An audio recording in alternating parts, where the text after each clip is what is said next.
It's a strange fact that beneath the dusty plains of modern-day Iraq lies the buried heart of what we consider civilization, a place where people first gathered in numbers that would make a modern-day city planner blink. Imagine a world where the very idea of a city was being invented, not just built, but conceived in the minds of early humans. Picture vast, fertile floodplains fed by the ancient arteries of the Tigris and Euphrates rivers, a place where the air shimmered with heat and the promise of endless bounty. It was here, in this primordial landscape, that Uruk began its silent, steady march towards greatness, a journey that would redefine human settlement and society forever.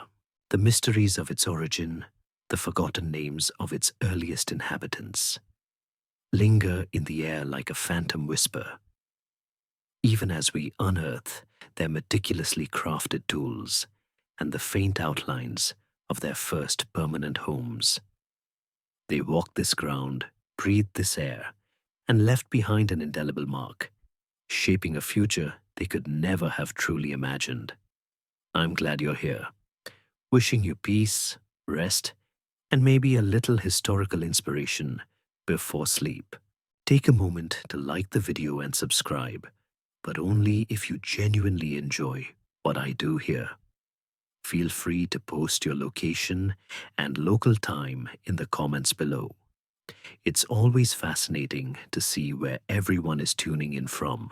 So let's drift back to a time long before written history, when the first whispers of communal living began to echo across the southern Mesopotamian plains, around the 6th millennium BCE.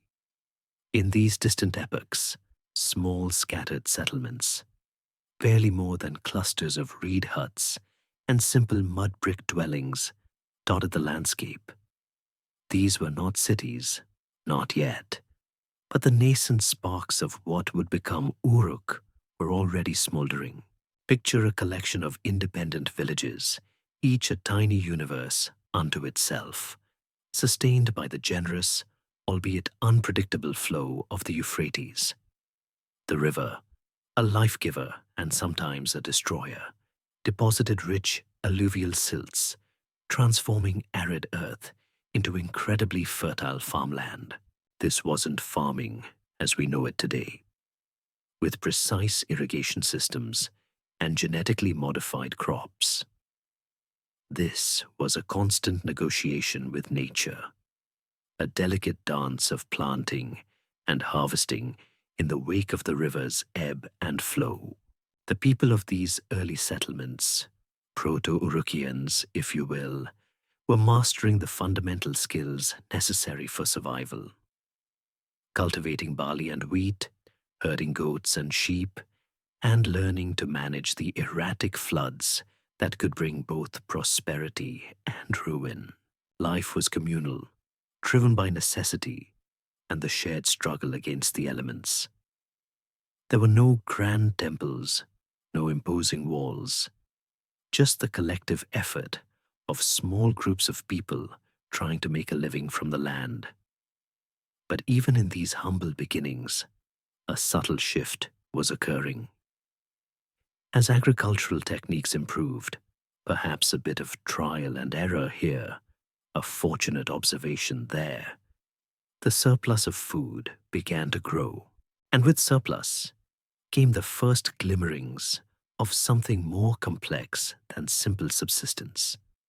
The possibility of supporting individuals who didn't spend every waking hour tilling fields or tending flocks. Think of it like this. If everyone has to farm all day, every day, there's no one free to invent the wheel or design a better plow, or even just sit around and think really hard about how to organize society. Archaeological evidence, a language of shattered pottery and half-buried foundations, tells us that these early settlements, though small, were slowly becoming more interconnected. There's a fascinating theory, still debated among scholars, that the very act of managing the complex irrigation systems necessary for large-scale agriculture might have been a catalyst for greater social organization. Imagine dozens of small communities, each needing to ensure water flowed to their fields, but also needing to prevent it from flooding their neighbors. It's a logistical nightmare, right? So perhaps a primitive form of cooperation, of shared decision-making, began to emerge out of sheer practical need. It's like a prehistoric neighborhood watch. But for water, this wasn't centralized power as we understand it. Not yet. But a slow, organic process where communities began to see the benefit of working together on a larger scale.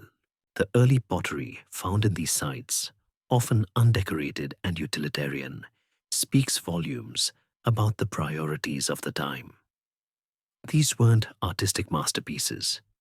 They were tools for storage, for cooking, for the daily grind of survival.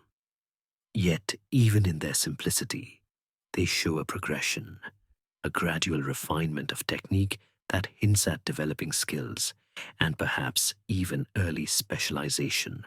Someone, somewhere, was getting really good at making pots, and others were getting really good at farming.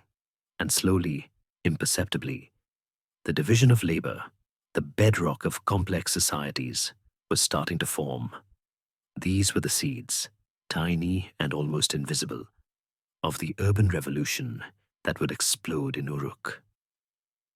The vast stretches of open land, once sparsely populated, were slowly, steadily filling with the hum of human activity, the rhythm of life accelerating with each passing generation. The foundational layers of mud brick that would eventually support monumental structures were being laid, one simple dwelling at a time, across centuries of diligent effort. As those scattered early settlements began to coalesce, the stage was set for the Ubaid period, a fascinating chapter in Mesopotamian prehistory, roughly spanning from 6500 to 4100 BCE. This wasn't just a time of quiet growth. It was a period where the fundamental building blocks of complex society were being meticulously, almost painstakingly, assembled, like a colossal slow-motion Lego project. Imagine tiny villages, once isolated, now beginning to form connections, sharing not just ideas, but also distinctive pottery styles that archaeologists today can trace across vast distances. This widespread, relatively uniform pottery, often a buff-colored ware with geometric designs painted in dark brown or black, is a hallmark of the Ubaid culture.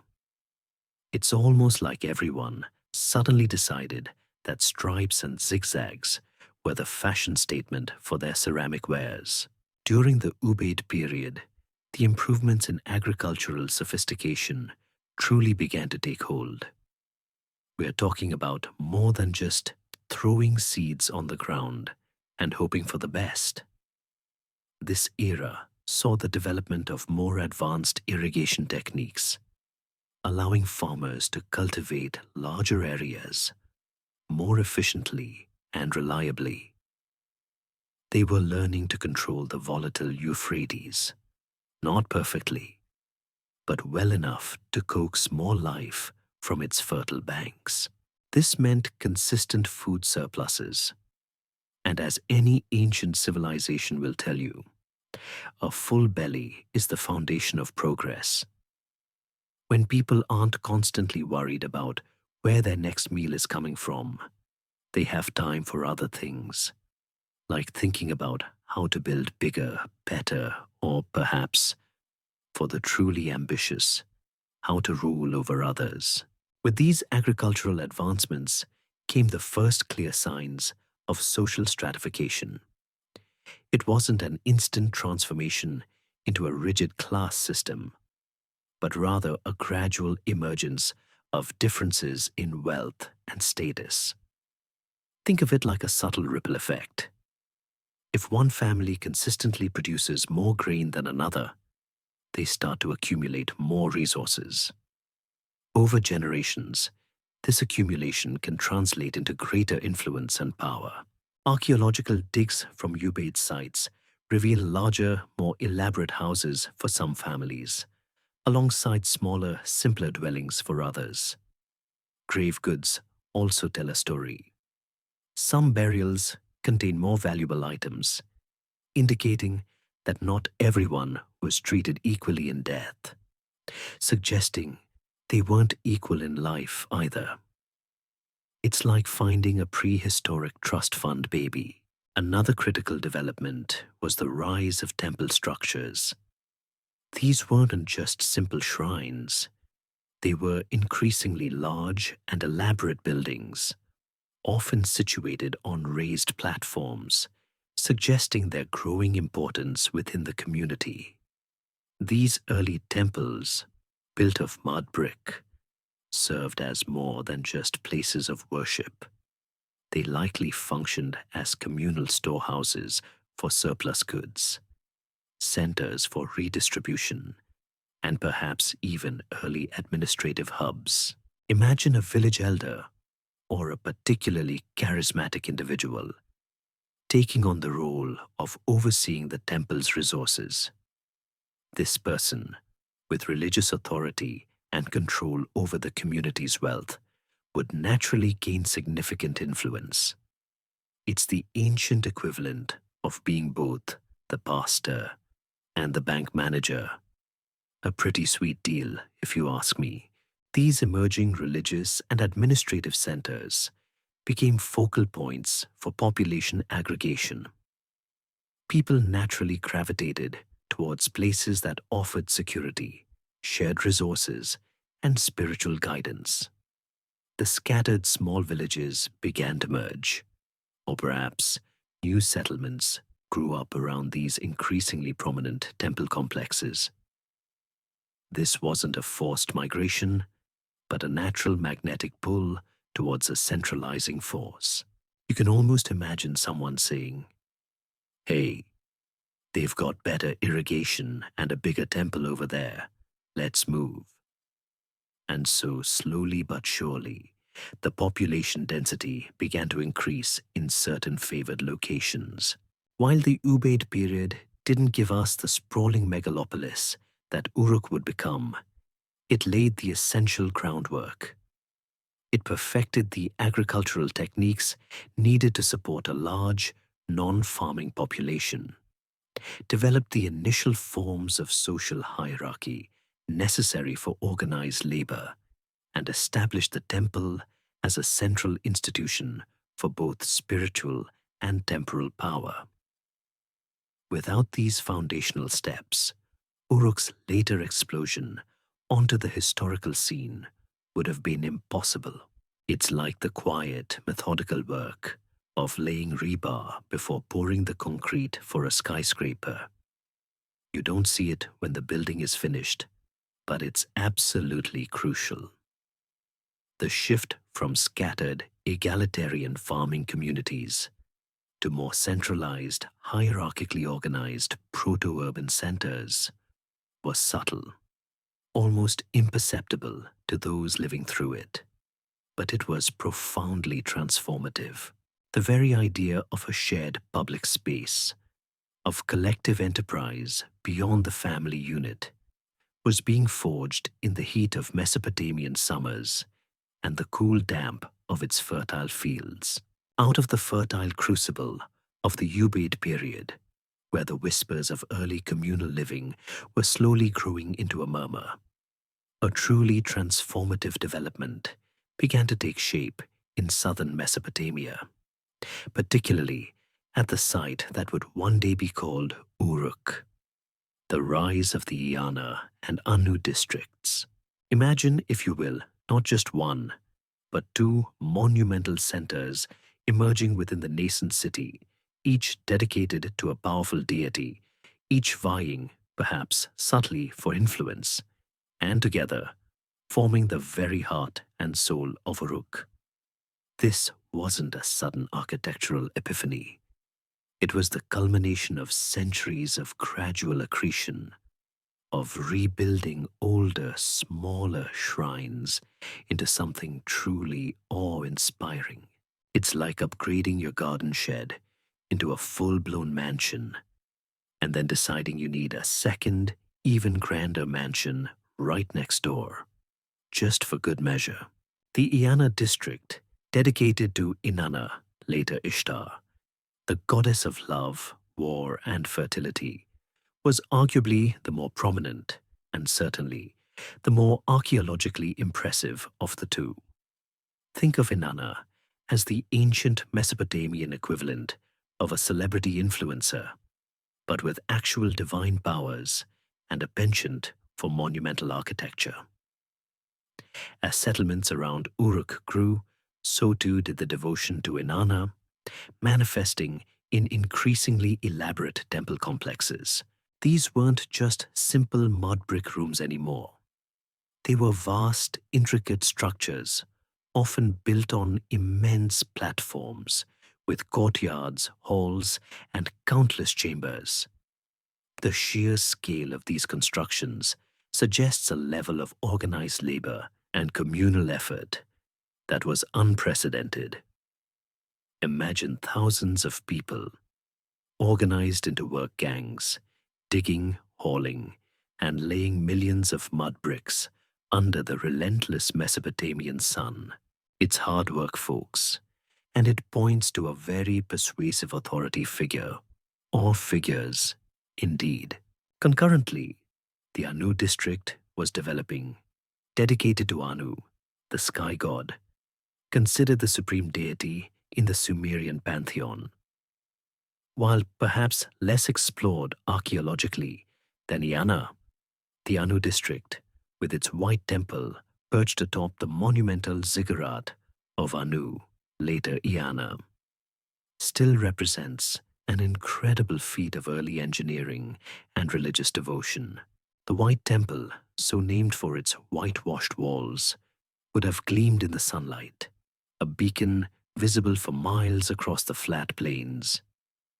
The fact that it was built on such a high platform, a proto-ziggurat, suggests a desire to literally reach for the heavens, to connect with the divine in a tangible, imposing way. It's a bit like building your church on the highest hill in town, just to make sure God doesn't miss it. These two districts served as much more than just religious centers. They were the initial roles as religious and administrative centers of Uruk, blurring the lines between the sacred and the secular in a way that is profoundly alien to modern sensibilities. The temples acted as colossal economic engines. They owned vast tracts of land, employed armies of laborers, artisans, and scribes, and managed the distribution of resources.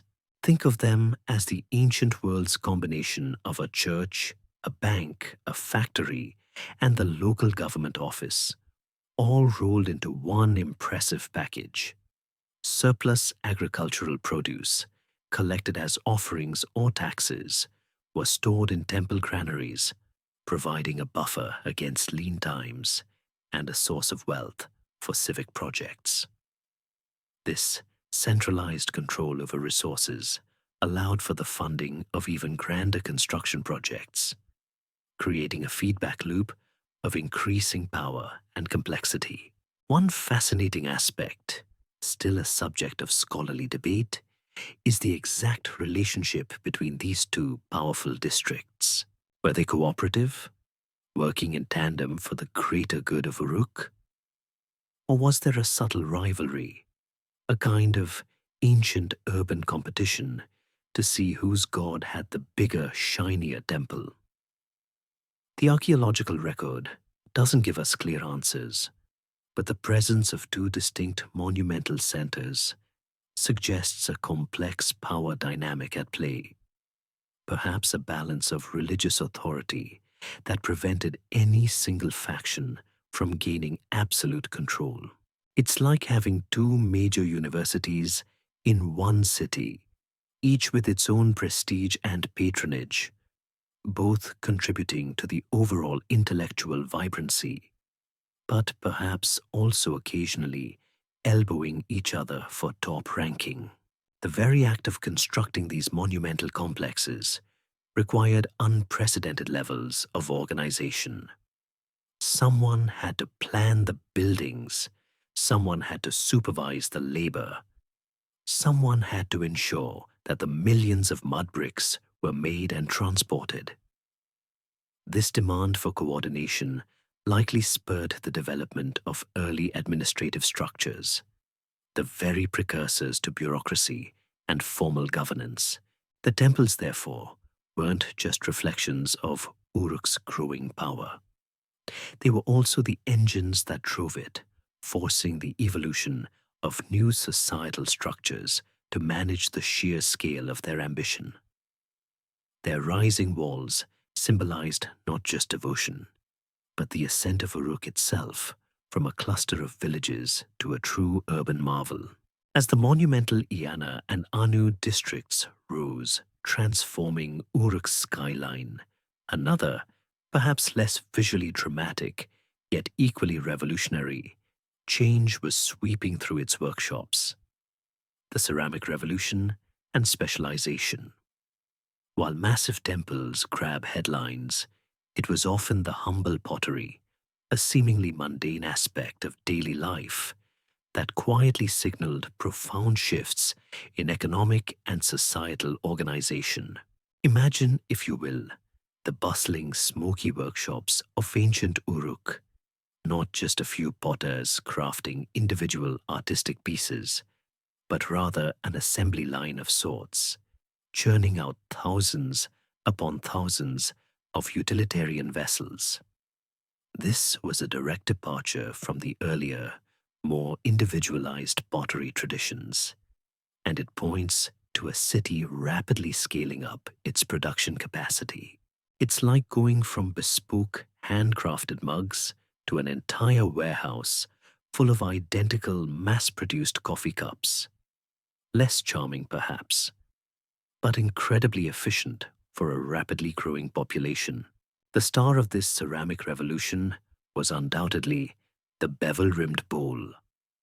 Now, if you're picturing something delicate and exquisitely painted, you'd be hilariously mistaken. The bevel-rimmed bowl was the ancient world's disposable fast food container. It was a crude, thick-walled, unpainted, conical vessel, often with a distinctive bevel cut around its rim, hence the name.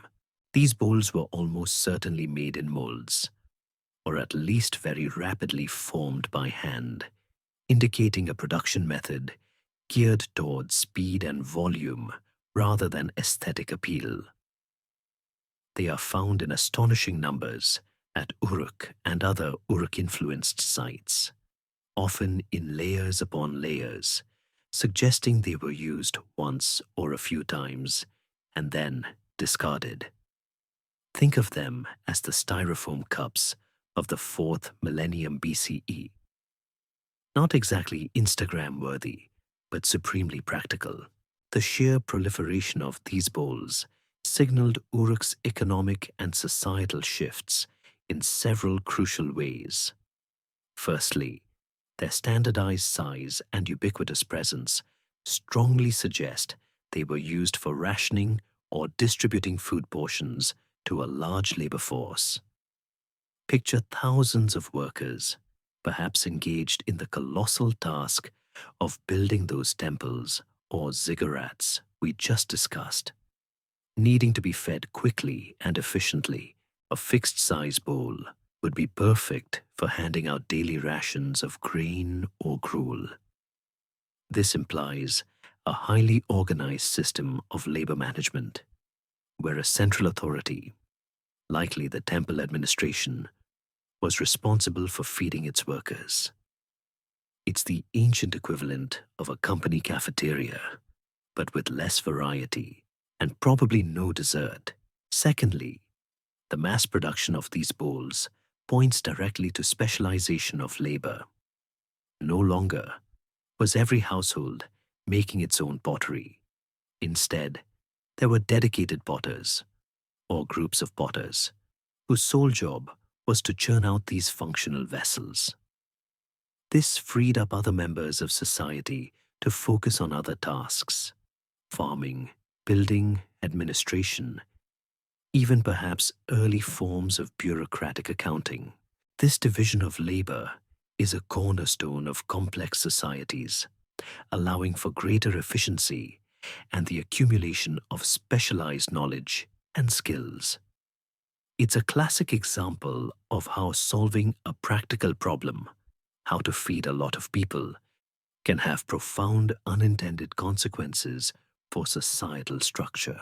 Furthermore, the widespread distribution of these bevel-rimmed bowls beyond Uruk itself, found at distant sites associated with the Uruk expansion, suggests their role as a kind of cultural identifier or administrative tool.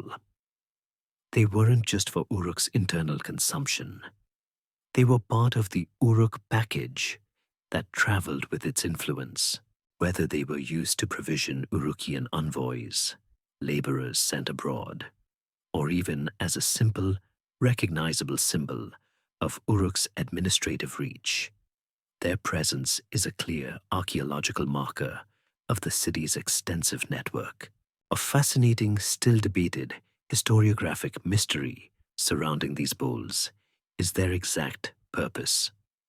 While rationing is the lead-in theory, some scholars suggest they might also have been used for baking bread, for ritual purposes, or even as molds for other objects.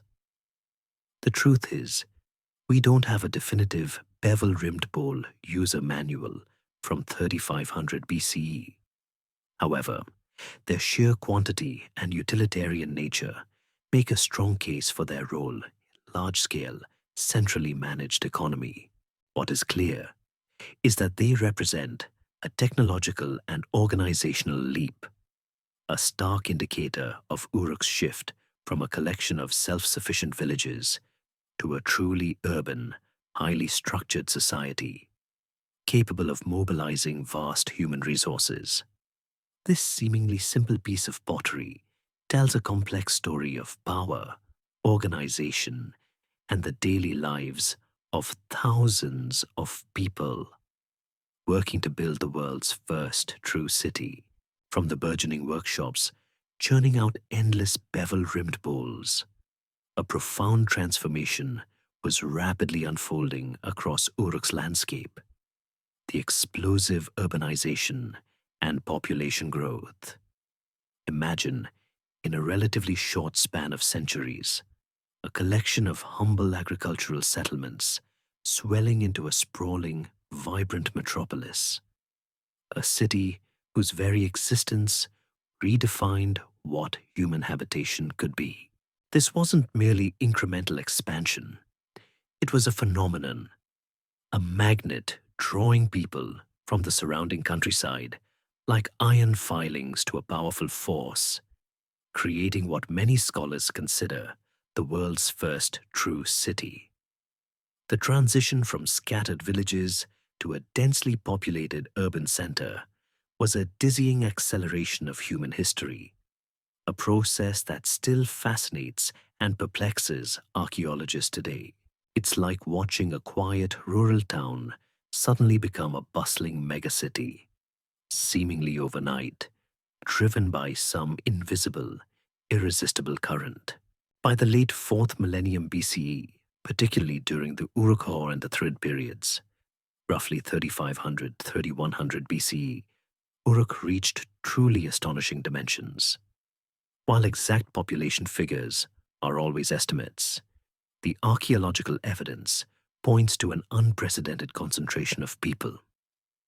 Imagine a city that, at its peak, encompassed an area of 500 to 600 hectares.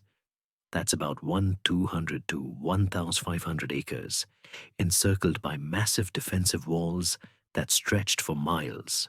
To put that into perspective, that's larger than many European capitals, well into the medieval period.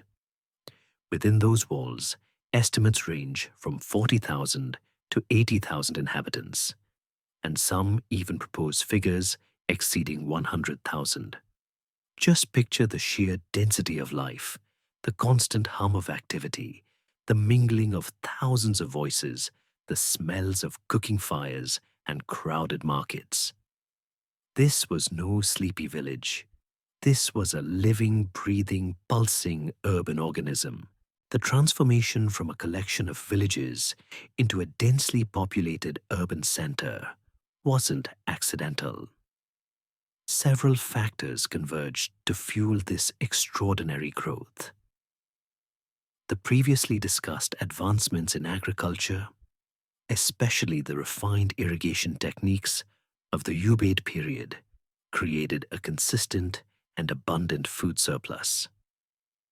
This surplus could feed a large non-farming population, freeing up individuals to specialize in crafts, administration, and religious duties. As the temples grew in power and wealth, they attracted more people, not just as worshippers, but as laborers, artisans, and administrators. The promise of work, of community, of security behind those increasingly formidable walls must have been a powerful draw for those living in less protected rural areas. It's the ancient version of moving to the big city for better opportunities. Only instead of skyscrapers, you're looking at towering ziggurats. This dramatic population influx led to profound changes in the very fabric of society. The close-knit, kinship-based structures of villages began to give way to more complex, anonymous social relationships characteristic of urban life. Imagine the challenge of governing such a diverse and rapidly expanding populace. New systems of social control, dispute resolution, and resource allocation became essential. The temple administration, already central to Uruk's economy, likely expanded its bureaucratic apparatus to manage the needs of this vast urban population. This included everything from organizing the provision of water and food to maintaining public order and coordinating monumental building projects. One of the interesting scholarly debates surrounding Uruk's urbanization concerns whether the growth was primarily organic, driven by internal demographic forces and economic pull, or if there was an element of coerced centralization, perhaps a powerful elite forcing rural populations to move into the city for better control and labor mobilization. While it's difficult to definitively prove coercion, the scale of some of the monumental projects, like the city walls, certainly suggests a powerful central authority capable of commanding vast human resources. It's probably a combination of both. People were attracted by opportunity, but once there, they were integrated into a highly organized and likely hierarchical system. The sheer density of living within Uruk also had significant implications for public health, sanitation, and social interaction. While we don't have detailed health records from 3000 BCE, it's safe to assume that disease spread quickly in such crowded conditions. Yet the city persisted and thrived, a testament to the organizational capacity of its inhabitants. The urban environment itself spurred innovation, creating a dynamic crucible where ideas, technologies, and social structures could rapidly evolve. Uruk was not just a collection of buildings. It was a vibrant, pulsing ecosystem where civilization, as we know it, was truly taking its first confident steps. With Uruk's population swelling and its societal structures solidifying, the natural next step in its meteoric rise was the emergence of monumental architecture. Imagine, if you will, the sheer audacity of it, building structures so vast, so elaborate, that they would dwarf anything seen before. testifying not just to wealth and power, but to an unshakable belief in the divine and the collective might of an organized populace. This wasn't just about putting a roof over someone's head. It was about shaping the very landscape, creating symbols of power that could be seen for miles across the flat Mesopotamian plains. These colossal temples and ziggurats were the ancient world's skyscrapers, proclaiming Uruk's burgeoning power to anyone who might gaze upon them. The construction of Uruk's colossal temples and ziggurats represents an astounding feat of ancient engineering, especially given the limited technology available. We're talking about the late 4th millennium BCE, remember? No steel girders, no concrete mixers, no bulldozers. Everything was built with human labor, simple tools, and the humble, yet incredibly versatile, mud brick. Kilns were used for some specialized bricks, but the vast majority were sun-dried, requiring immense quantities of clay, straw, and water, mixed by hand and pressed into molds, then left to bake under the relentless sun. Picture thousands of people, day in and day out, engaged in this labor-intensive process. Their hands caked with mud, their backs aching from the endless toil. It's hard to complain about modern construction delays when you consider what they accomplished with just grit and elbow grease. The most famous of these structures are found in the Iana district, dedicated to Inanna.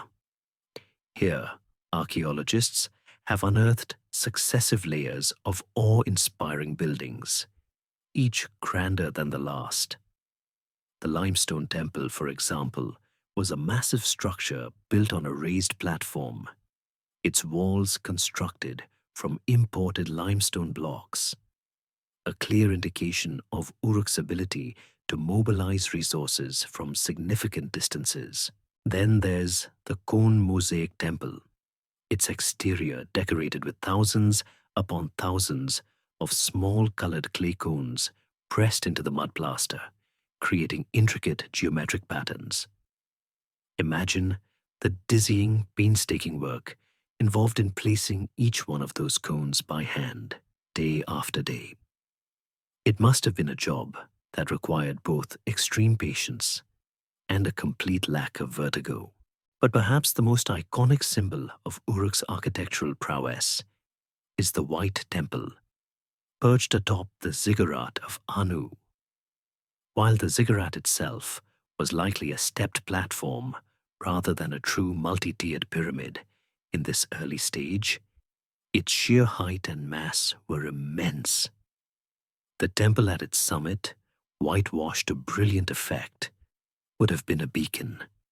Visible from far away, the effort required to build such a structure, transporting all that mud brick, elevating it piece by piece to such a height, speaks volumes about the centralized organization and power of Uruk's leadership. It wasn't just about faith, it was about projecting power, both divine and earthly. These structures were not merely religious buildings. They were the heart of Uruk's urban identity, embodying its burgeoning power. Their scale alone would have instilled a sense of awe and reverence in the populace, reinforcing the authority of the priests and rulers who presided over them. They were also powerful symbols to rival city-states and distant polities, silently proclaiming Uruk's economic might and its capacity for organized collective action.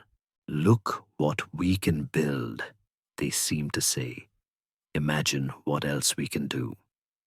This architectural display was a form of ancient soft power, communicating Uruk's dominance without firing a single arrow.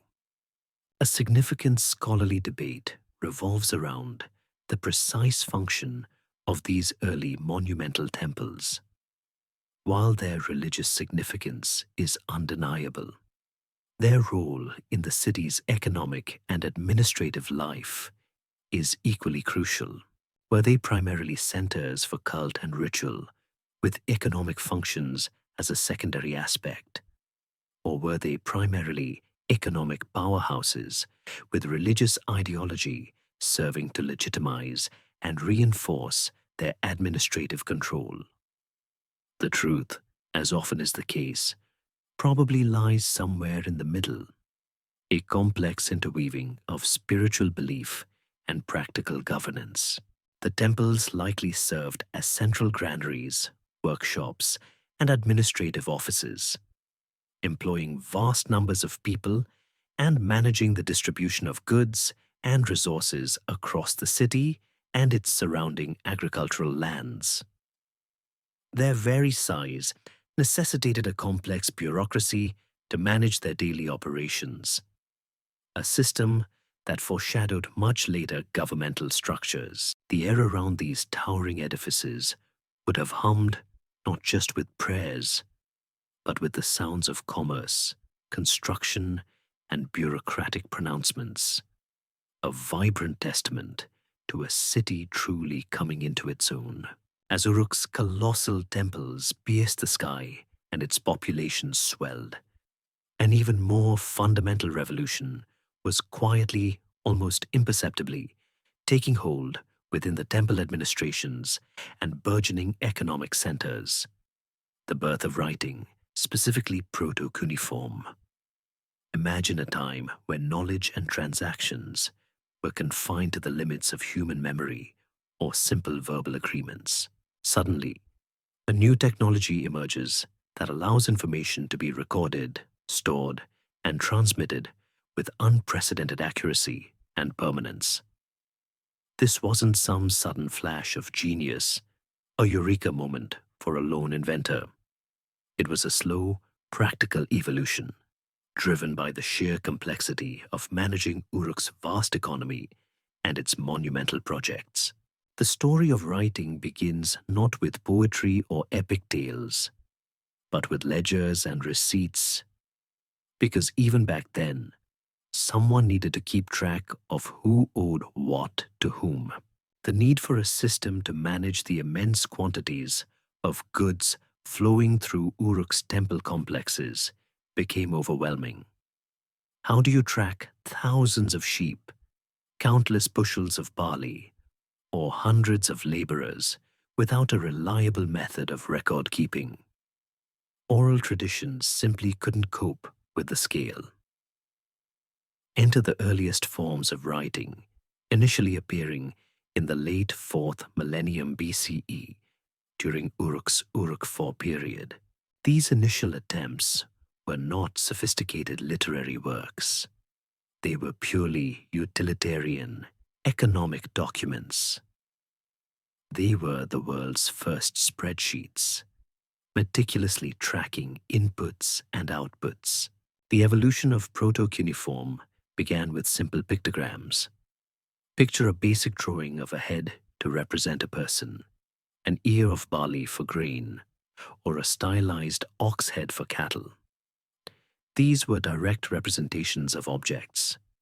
If you wanted to record 5 sheep, you'd draw 5 sheep. Simple enough, right? But what if you wanted to record 5 dead sheep, or 5 sheep delivered? The system quickly became cumbersome and ambiguous. This is where the brilliant, yet entirely practical, innovation began.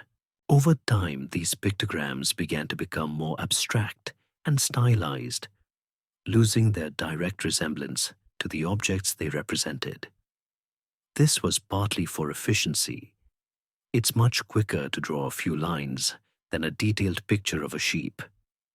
But more importantly, the signs started to represent not just objects, but also sounds or concepts. This crucial step, known as the rebus principle, was a game changer. For example, a drawing of an arrow, pronounced tai in Sumerian, could also represent the word life, also tai. It's like if in English A picture of a bee could also mean the verb be. This allowed for the representation of abstract ideas, grammatical elements, and even personal names, moving writing beyond simple accounting. The clay tablets, impressed with a stylus, transformed from pictures into a system of wedge-shaped marks. The very essence of cuneiform, meaning wedge-shaped. The primary function of these early written texts was unequivocally administrative. We find lists of goods, records of transactions, tallies of laborers, and inventories of temple property. These tablets paint a vivid, if dry, picture of Uruk's bustling economic life. They reveal a highly centralized economy where the temple acted as a massive redistribution center, collecting goods and then dispensing them as wages or rations. This level of bureaucratic organization would have been impossible without writing. Imagine trying to run a multi-million-dollar corporation with no computers, no paper, and no memory beyond what a few people could hold in their heads. It simply wouldn't work. A fascinating scholarly debate concerns the literacy rates in early Uruk. Was writing a specialized skill held by a small elite of scribes? Or was there a broader understanding of these signs among the general populace, at least for basic transactions? While complex literary texts were certainly the domain of trained scribes, the utilitarian nature and widespread use of proto-cuneiform for daily economic activities suggest that a basic level of comprehension might have been more common than previously thought. It's like understanding traffic signs. You don't need to be an engineer to know what a stop sign means. This new tool, born out of necessity, not intellectual curiosity, fundamentally altered the cognitive landscape of Uruk. It allowed for the accumulation of knowledge, the standardization of procedures, and the creation of a vast, interconnected administrative network that stretched far beyond the city walls. The scratching of a reed stylus on wet clay laid the very foundation for history itself, with writing taking its first hesitant, then confident, steps in Uruk's administrative halls. A far broader phenomenon was simultaneously unfolding, the Uruk expansion phenomenon. Imagine Uruk not just as a thriving metropolis, but as a radiating cultural and economic powerhouse, its influence extending far beyond its massive walls, touching distant lands, and profoundly reshaping the ancient Near East. This wasn't necessarily a military conquest in the traditional sense, though military might certainly wasn't out of the question. Rather, it was a complex process of cultural diffusion, trade networks, and perhaps even colonial-style outposts, spreading Uruk's sophisticated urban model across Mesopotamia and beyond. It's like a prehistoric version of cultural globalization. But instead of pop music and fast food, they were exporting administrative techniques, architectural styles, and those ever-present bevel-rimmed bowls. Beginning in the Middle and Late Uruk periods, roughly 3500–3100 BCE, evidence of Uruk's reach appears across a vast geographical area. From northern Mesopotamia, modern-day Syria and Turkey, to southwestern Iran, archaeological sites reveal clear Urukian characteristics. We're talking about distinctive pottery, specific architectural layouts, administrative tablets, and even specific types of seals. It's like finding a consistent brand label across a huge variety of ancient goods, indicating a common origin or pervasive influence. This widespread material culture provides compelling evidence that Uruk was not an isolated marvel, but rather the heart of a truly extensive network. The spread of Uruk's cultural and economic model took various forms. One prominent theory suggests the establishment of trading colonies or outposts. Imagine small groups of Urukian merchants, scribes, and administrators venturing out from the homeland, settling in strategically important locations along major trade routes. These outposts, like Habuba Kabira and Jebel Aruda in Syria, were not simply local villages. They were deliberately planned settlements, often with clear Urukian architectural styles, monumental buildings, albeit on a smaller scale than Uruk itself, and distinctive Urukian artifacts. They functioned as nodes in a vast economic network, facilitating the procurement of raw materials that Uruk lacked, such as timber, metals, and precious stones. It's like setting up supply chain hubs in resource-rich areas, ensuring a steady flow back to the industrial heartland. Another aspect of the expansion was the diffusion of ideas and technologies. Local cultures, witnessing the advanced administrative techniques, monumental architecture, and the sheer organizational power of Uruk, may have adopted elements of the Urukian model. This could have been through direct interaction, emulation, or even a desire to participate in Uruk's prosperous economic sphere. The concept of writing, for instance, which originated in Uruk, eventually spread across Mesopotamia, though local adaptations and innovations certainly occurred. It's akin to how modern business practices or technologies spread globally, adopted and adapted by different regions.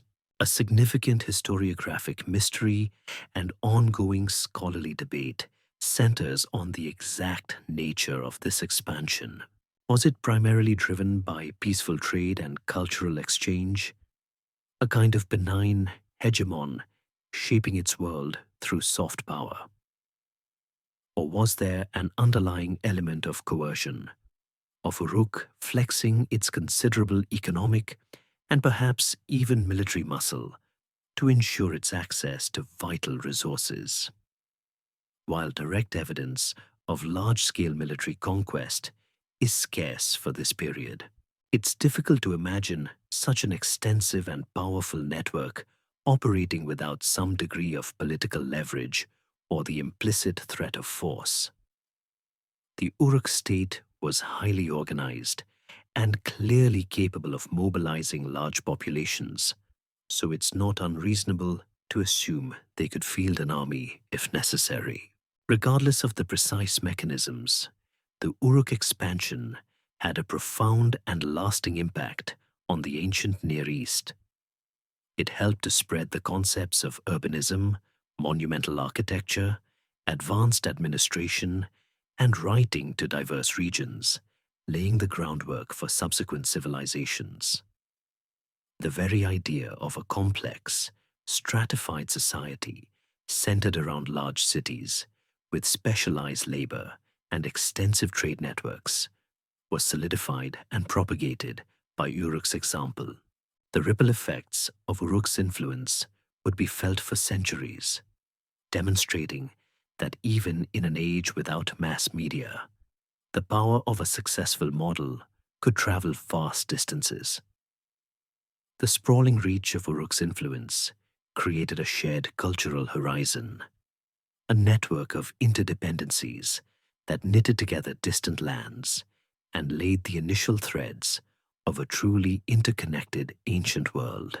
As Uruk's influence radiated outwards through the Uruk expansion, the logistical demands of supporting its burgeoning urban population and monumental projects became immense, leading to the development of sophisticated trade networks and resource acquisition strategies.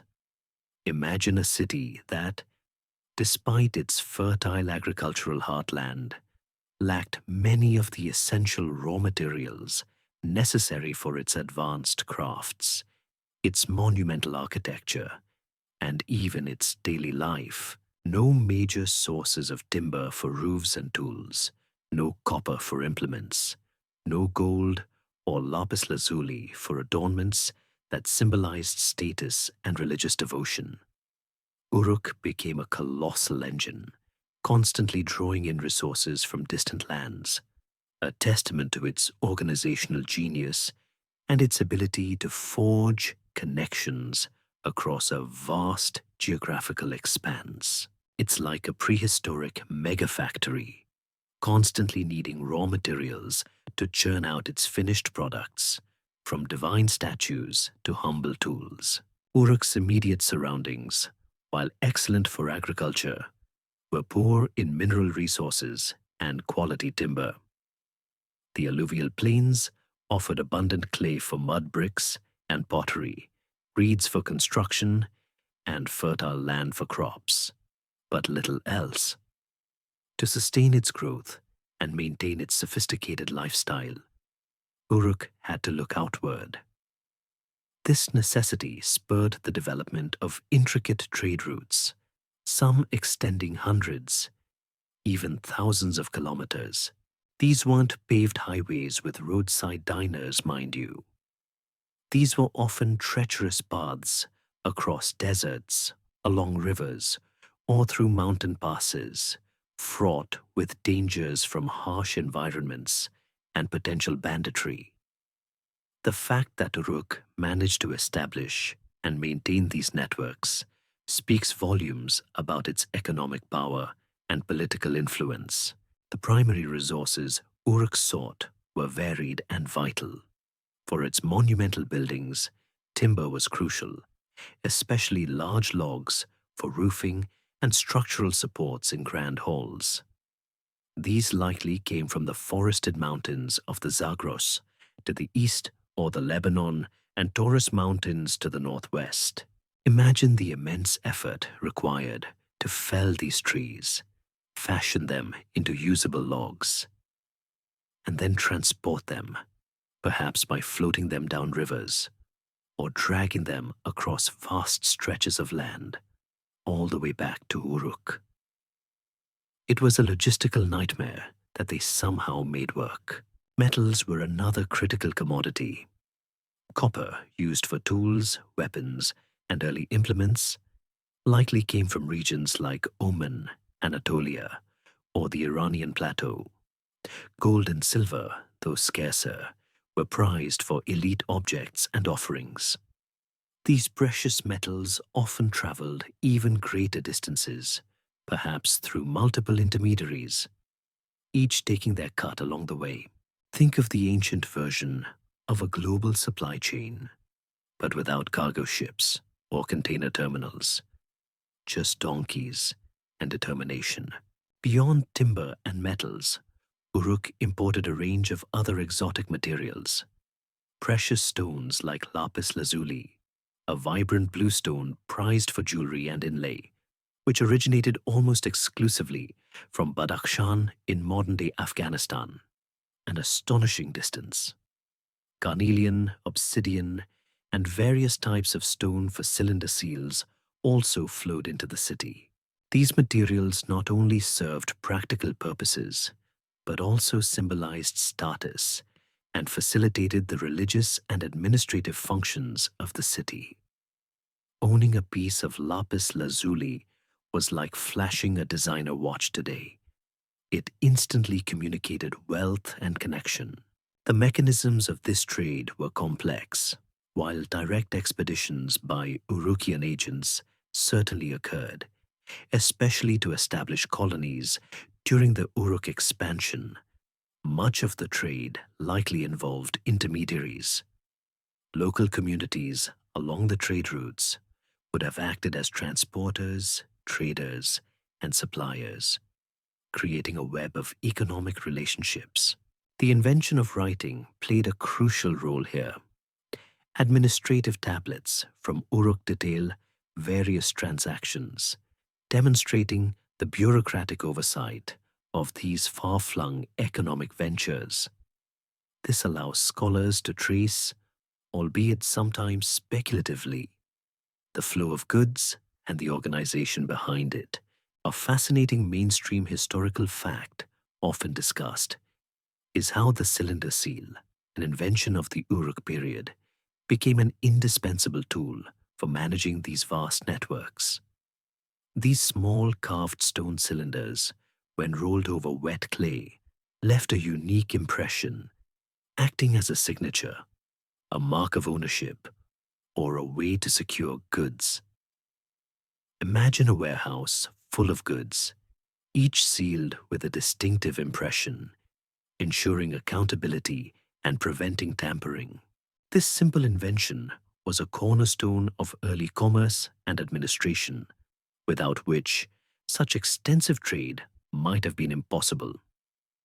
The meticulousness required to manage such a complex web of exchange highlights Uruk's extraordinary capacity for organization, a capacity that allowed it to transform raw materials from distant mountains and deserts into the very fabric of its burgeoning civilization.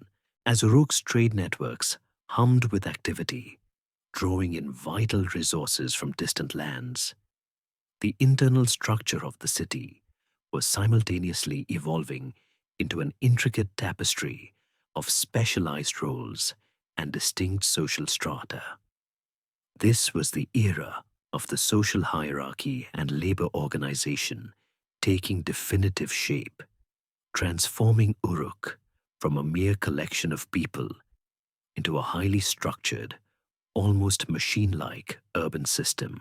Imagine a city where everyone knew their place, from the lowliest laborer shaping mud bricks under the relentless sun, to the powerful priests and administrators who directed the monumental endeavors. This wasn't simply a matter of rich and poor. It was a complex system of interdependence, where specialized skills and positions contributed to the functioning of the entire urban organism.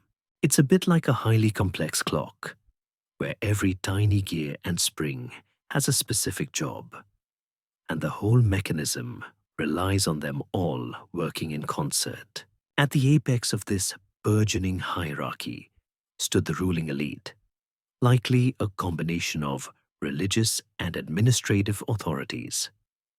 These were the individuals who controlled the vast resources of the temples, oversaw the monumental construction projects, and managed the increasingly complex trade networks. Their power was probably legitimized by their perceived connection to the divine, acting as intermediaries between the gods and the human populace.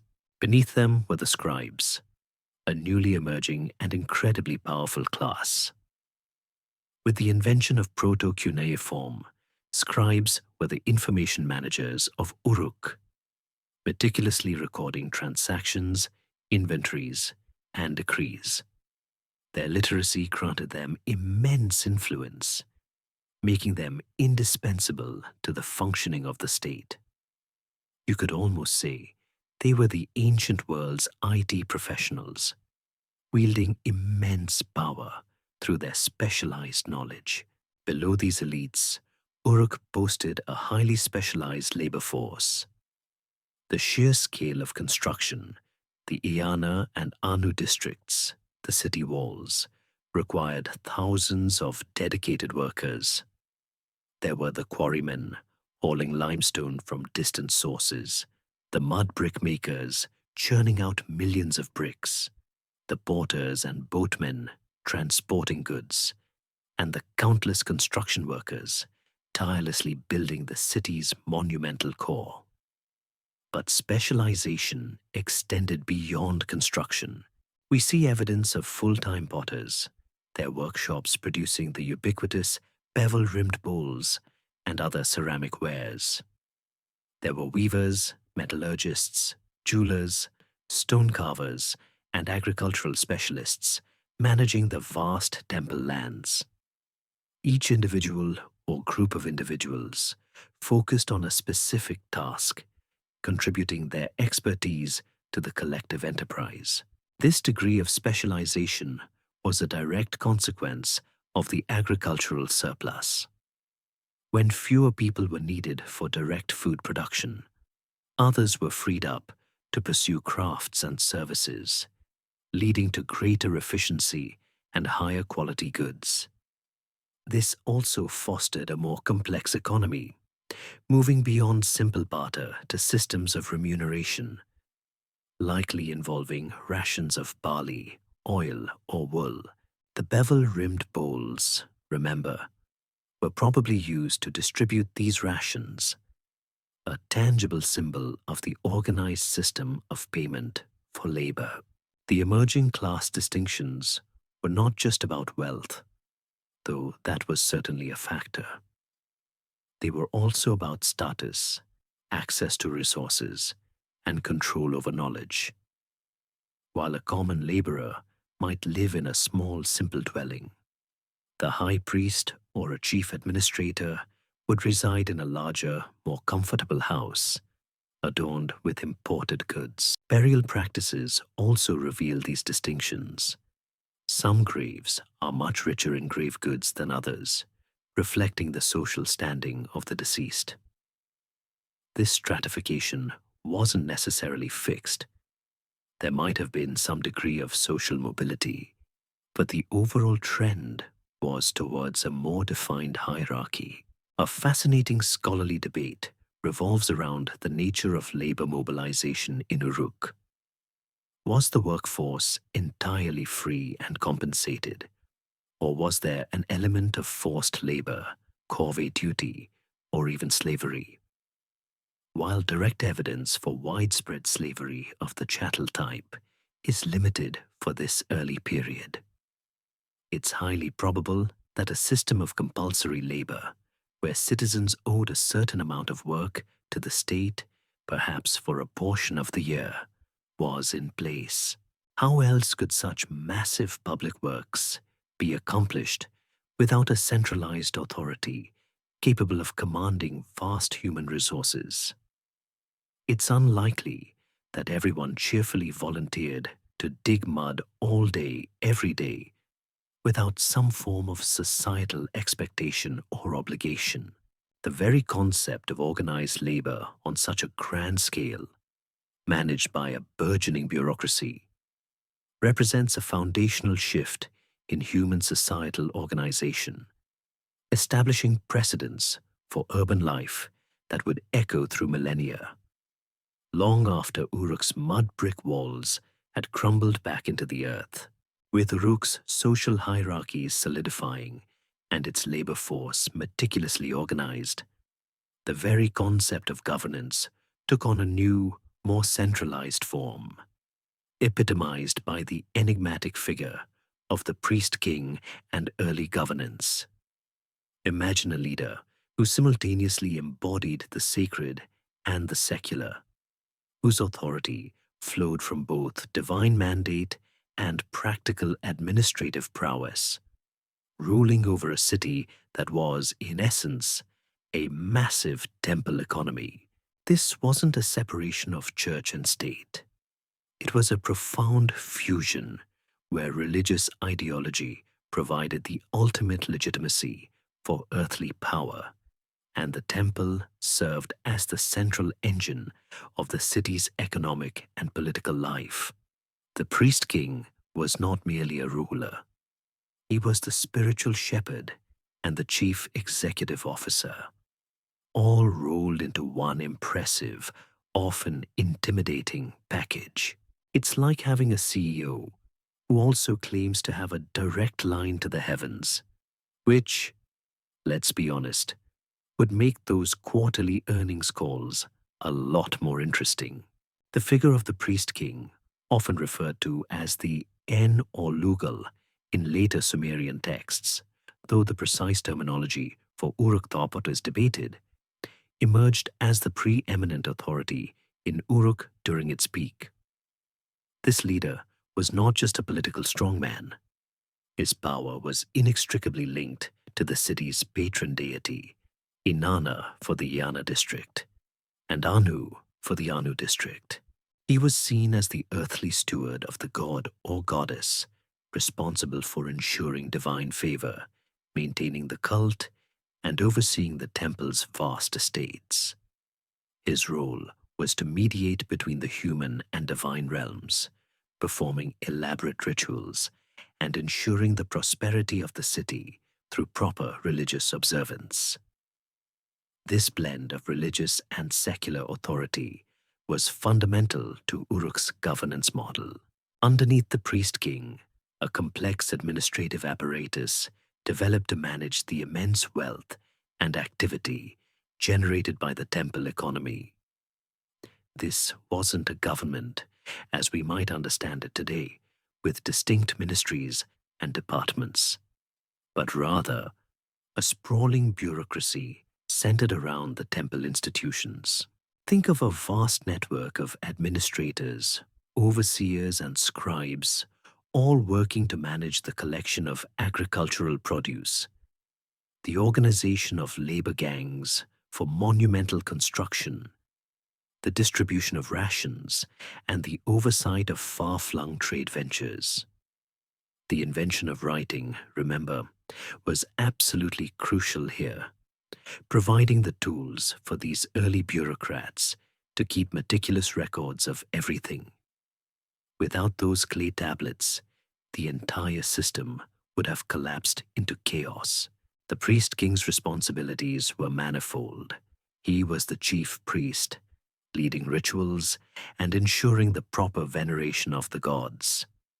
He was the supreme economic manager, directing the flow of goods and resources. He was likely the chief justice, resolving disputes and upholding order within the crowded urban environment. And crucially, he was the commander-in-chief, responsible for the city's defense, especially as Uruk's wealth and influence grew, inevitably attracting the envy of neighboring polities. While direct archaeological evidence for military conflicts during Uruk IV is limited, the construction of massive city walls suggests a clear awareness of external threats and the need for organized defense.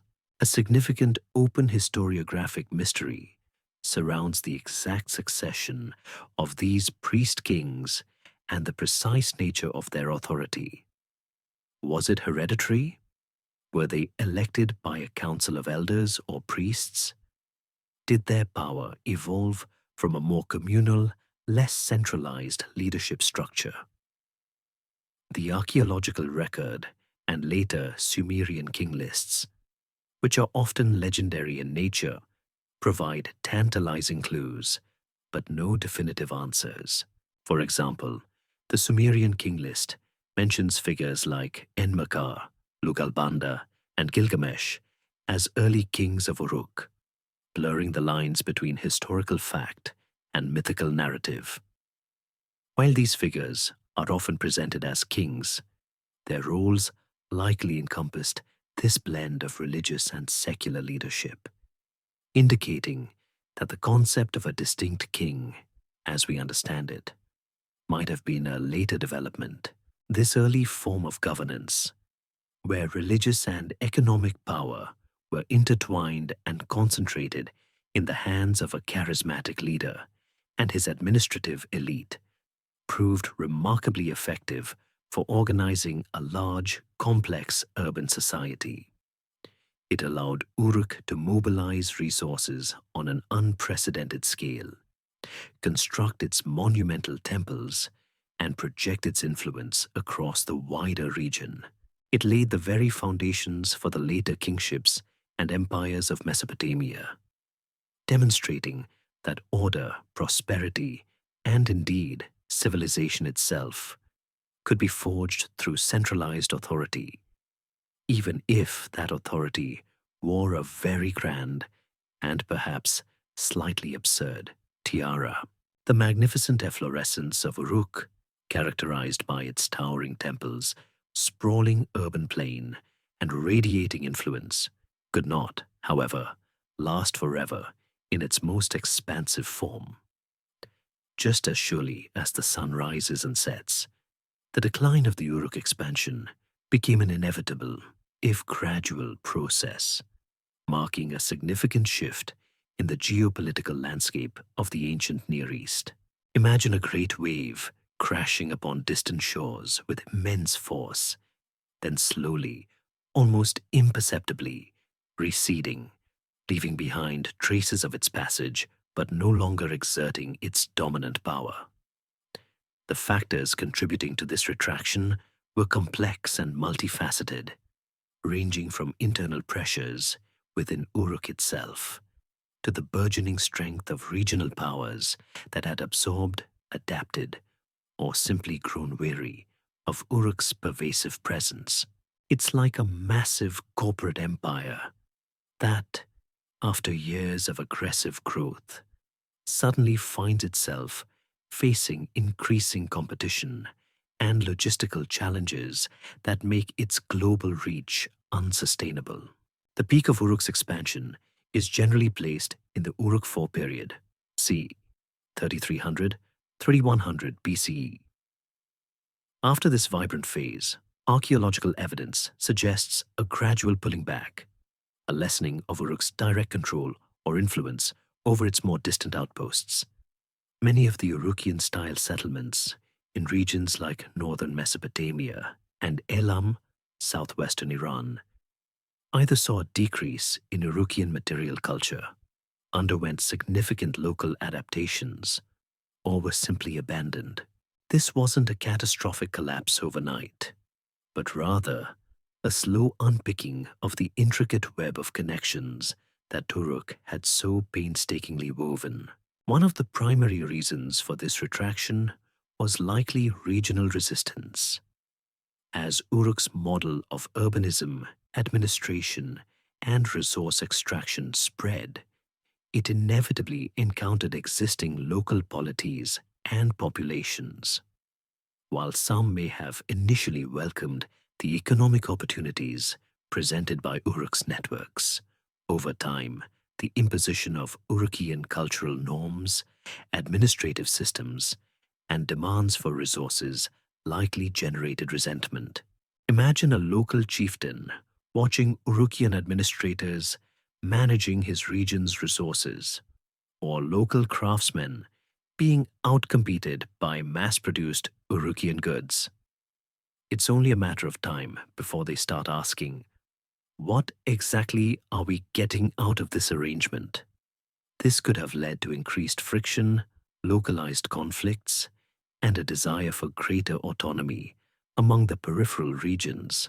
Another significant factor was the sheer logistical challenge of maintaining such a vast and diffuse network. Uruk's expansion relied on complex trade routes and administrative oversight, stretching over hundreds and thousands of kilometers.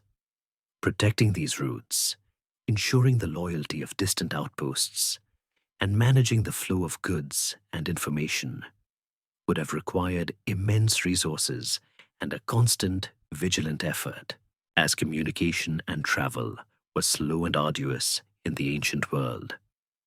The further away an outpost was, the harder it would have been for Uruk to exert direct control or provide timely support.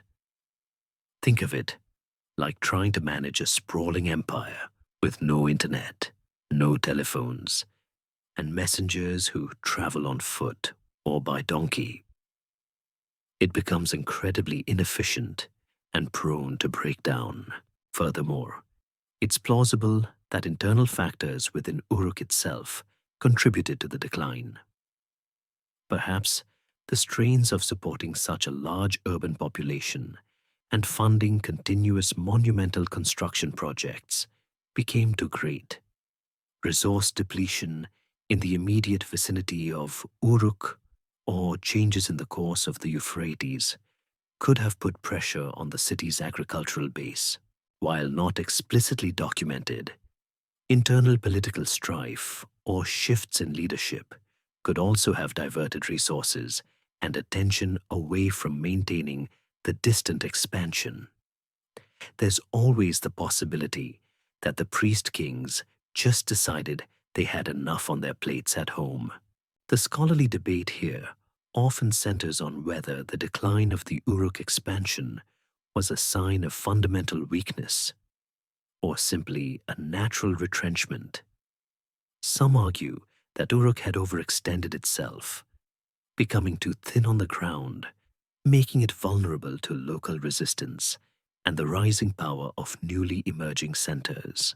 Others suggest that the expansion was incredibly successful in its goal of establishing connections and securing resources, and that its retraction merely signifies a shift from direct control to a more indirect, perhaps tributary, relationship with its former sphere of influence.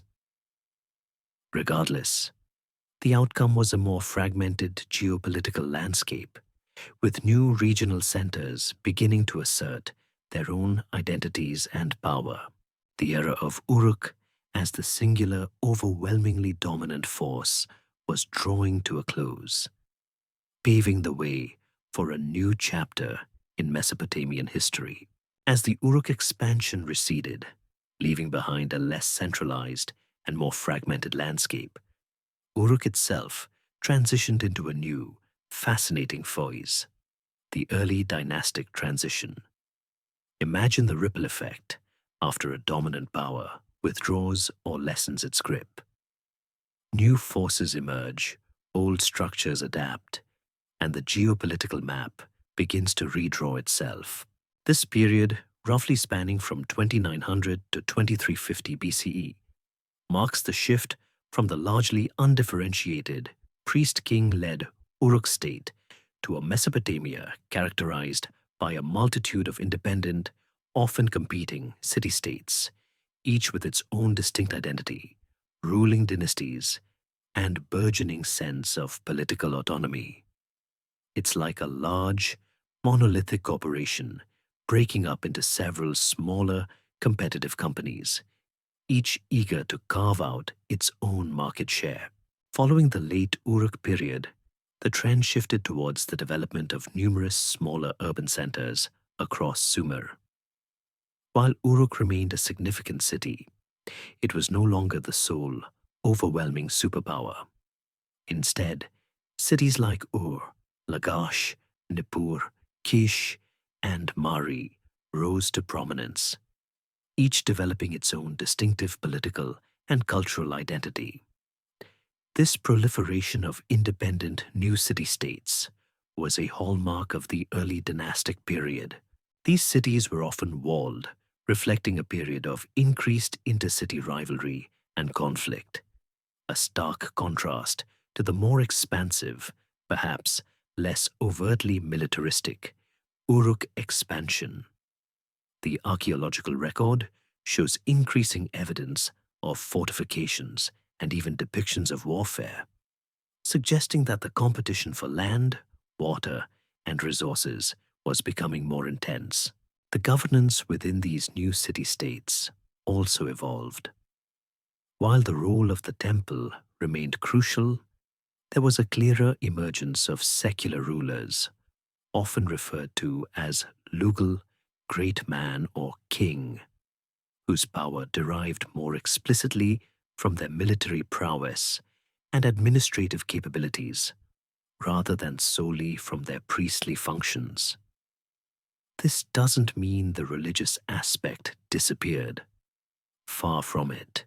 Kings still performed vital religious duties and sought divine legitimacy. But the balance of power began to shift, moving away from the pure priest-king model seen in early Uruk. This decentralization of power meant that instead of one dominant center, Mesopotamia became a patchwork of vying kingdoms, each with its own agenda and ambitions.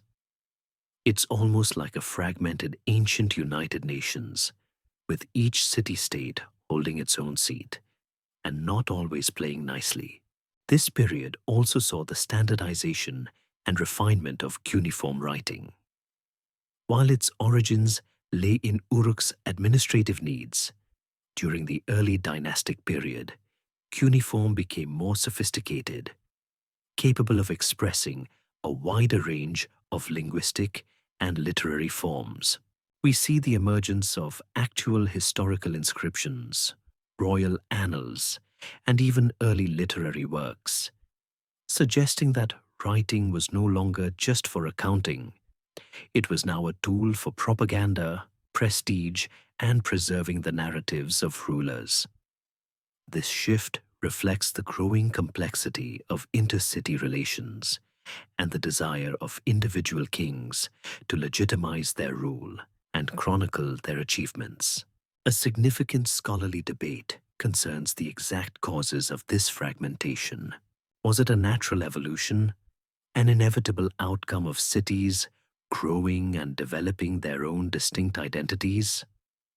Or was it a response to environmental pressures, such as shifting river courses or climate change, which might have led to increased competition for fertile land and water, thus fostering rivalry among cities? Some theories suggest that the very success of Uruk's model, once adopted by others, led to its own undoing, as former dependents became self-sufficient competitors. Regardless, the early dynastic period was characterized by a dynamic, often turbulent, political landscape where alliances shifted, wars were fought, and individual city-states rose and fell in prominence. Despite the decentralization, Uruk itself remained a significant cultural and religious center during this period. Its Iana temple district continued to be a site of immense religious importance, drawing pilgrims and influencing religious practices across Sumer. While not necessarily wielding the same hegemonic power it once did, Uruk's legacy as the birthplace of urbanism and writing ensured its continued prestige. Its very existence served as a reminder of a grander, unified past, even as the present was defined by independent polities. This transition laid the groundwork for the more historically documented periods of Mesopotamian history, moving from the proto-literate mists of Uruk's golden age into the era of named kings, recorded battles, and the vibrant, if often tumultuous, interactions between fiercely independent city-states. Emerging from the tumultuous early dynastic period, where independent city-states vied for supremacy, Uruk's narrative takes an intriguing turn, delving into the realm of legend with its most famous and enduring figure, Uruk's legendary rulers, particularly Gilgamesh. Imagine a king so mighty, so extraordinary, that his exploits transcended mere historical record, becoming enshrined in epic poetry that would echo through millennia, shaping not just the mythology of Mesopotamia, but influencing tales across the ancient world. While the historical Gilgamesh may remain elusive, shrouded in the mists of antiquity, his story, filled with quests for immortality, battles with mythical beasts, and profound meditations on life and death, offers a window into the values, fears, and aspirations of the people who conceived him. It's like finding a superhero from ancient times, whose incredible feats and poignant struggles still resonate with us today, even if we can't quite pinpoint his exact address. The figure of Gilgamesh, often identified as the fifth king of Uruk in the Sumerian king list, is believed to have ruled sometime in the early dynastic II period, likely around 2700 BCE.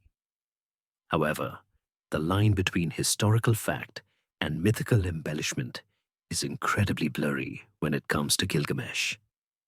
The earliest Sumerian poems about him describe him as a great hero, a powerful warrior, and a builder of Uruk's monumental walls.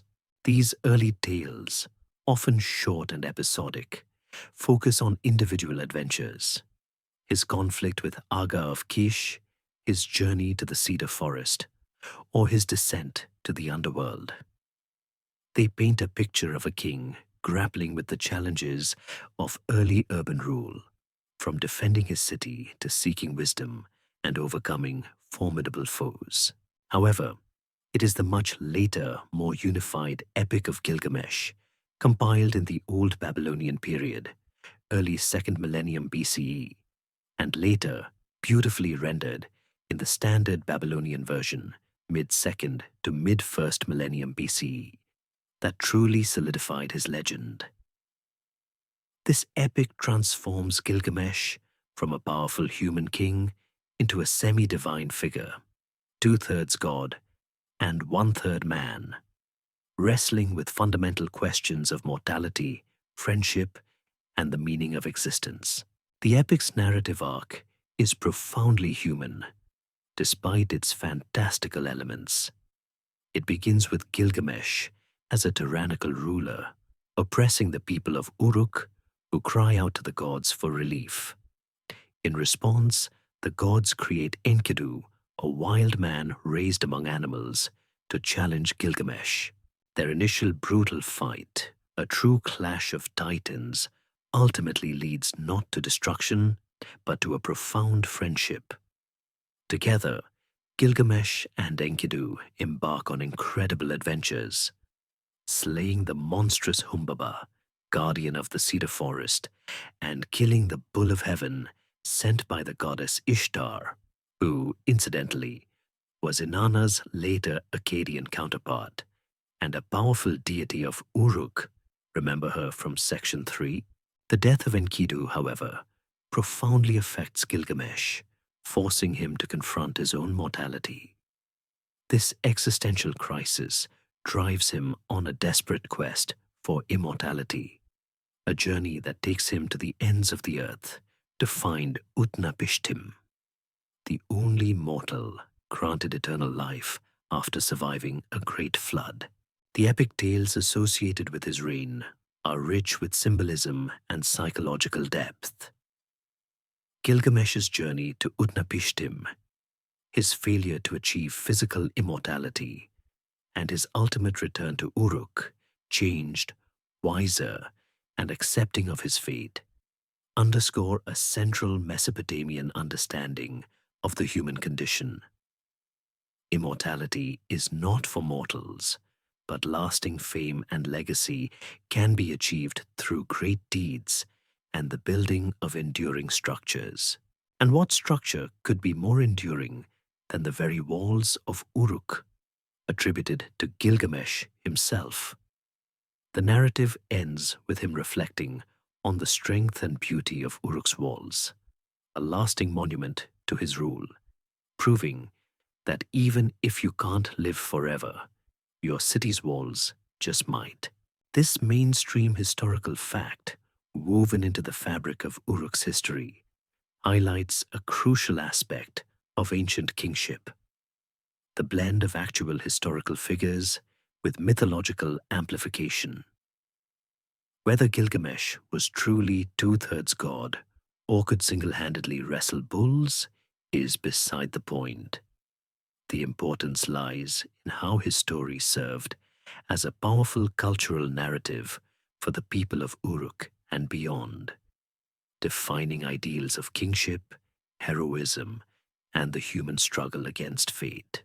The epic, with its vivid descriptions of Uruk's grandeur and its depiction of a mighty, if flawed, ruler, cemented Uruk's place not just in history, but in the collective memory of humanity, inspiring countless stories and works of art for millennia to come. Building upon the legendary foundation laid by figures like Gilgamesh, our understanding of Uruk's place in the broader Mesopotamian narrative is significantly shaped by the Sumerian king list and its historical context. Imagine a meticulously compiled, albeit often mythical, chronicle of kingship, stretching back to the dawn of time, purporting to list every ruler of Sumer, from the moment kingship descended from heaven after the Great Flood. This ancient document, preserved on various clay tablets, attempts to impose a linear unified historical framework onto a period often characterized by fragmented polities and fluctuating hegemonies. While certainly not a dry academic history text in the modern sense, it offers tantalizing glimpses into how the Sumerians themselves perceived their past, and importantly, how they understood Uruk's pivotal role within it. It's like finding a family tree that goes back to the Big Bang, filled with half-remembered ancestors and a few clearly made-up ones, but still telling a story about where everyone came from. The Sumerian king list is a fascinating, if sometimes frustrating, historical source. It lists a succession of dynasties and kings from various Sumerian cities, often attributing incredibly long reigns to the earliest pre-flood rulers, some living for tens of thousands of years, which, let's be honest, is a bit of a stretch for even the healthiest diet. After the Great Flood, which the list presents as a pivotal cataclysmic event, the reigns become more plausible, though still often exaggerated. Crucially, the list aims to present a single, continuous line of kingship, suggesting that at any given time, one city held the kingship over all of Sumer. This concept of a unified kingship, however, is often contradicted by archaeological evidence, which points to multiple city-states coexisting and competing simultaneously. This leads to a significant open historiographic mystery. Was the list a historical record, a political manifesto, or a blend of both, designed to legitimize certain dynasties by linking them to a glorious, divinely ordained past? Despite its legendary aspects, the Sumerian king list is invaluable because it explicitly chronicles Uruk's rulers within the broader Mesopotamian historical narrative. Uruk features prominently, especially in the early post-flood sections. After the first dynasty of Kish, the city where kingship first descended after the flood, according to the list, Uruk is presented as the next city to hold the prestigious kingship. This succession includes the famous figures we've touched upon, Enmerkar, Lugalbanda, and Gilgamesh. The list states, for example, in Uruk, Enmerkar, the son of Meshki-Gusher, king of Uruk, who built Uruk, ruled 420 years. Again, perhaps a slight overestimation on the lifespan, but you get the idea. It then continues with Lugalbanda, and most famously, Gilgamesh, often stating, Gilgamesh, whose father was a phantom, lord of Kulaba, ruled 126 years. The king list's inclusion of Uruk's legendary figures serves to elevate the city's status and embed it deeply into the foundational mythology of Sumerian civilization. By presenting these figures as part of a grand, linear succession, the list effectively frames Uruk as a foundational power, the inheritor of divine kingship, and a pivotal center in the early history of humanity. This narrative reinforces Uruk's prestige long after its period of greatest political and economic dominance had waned.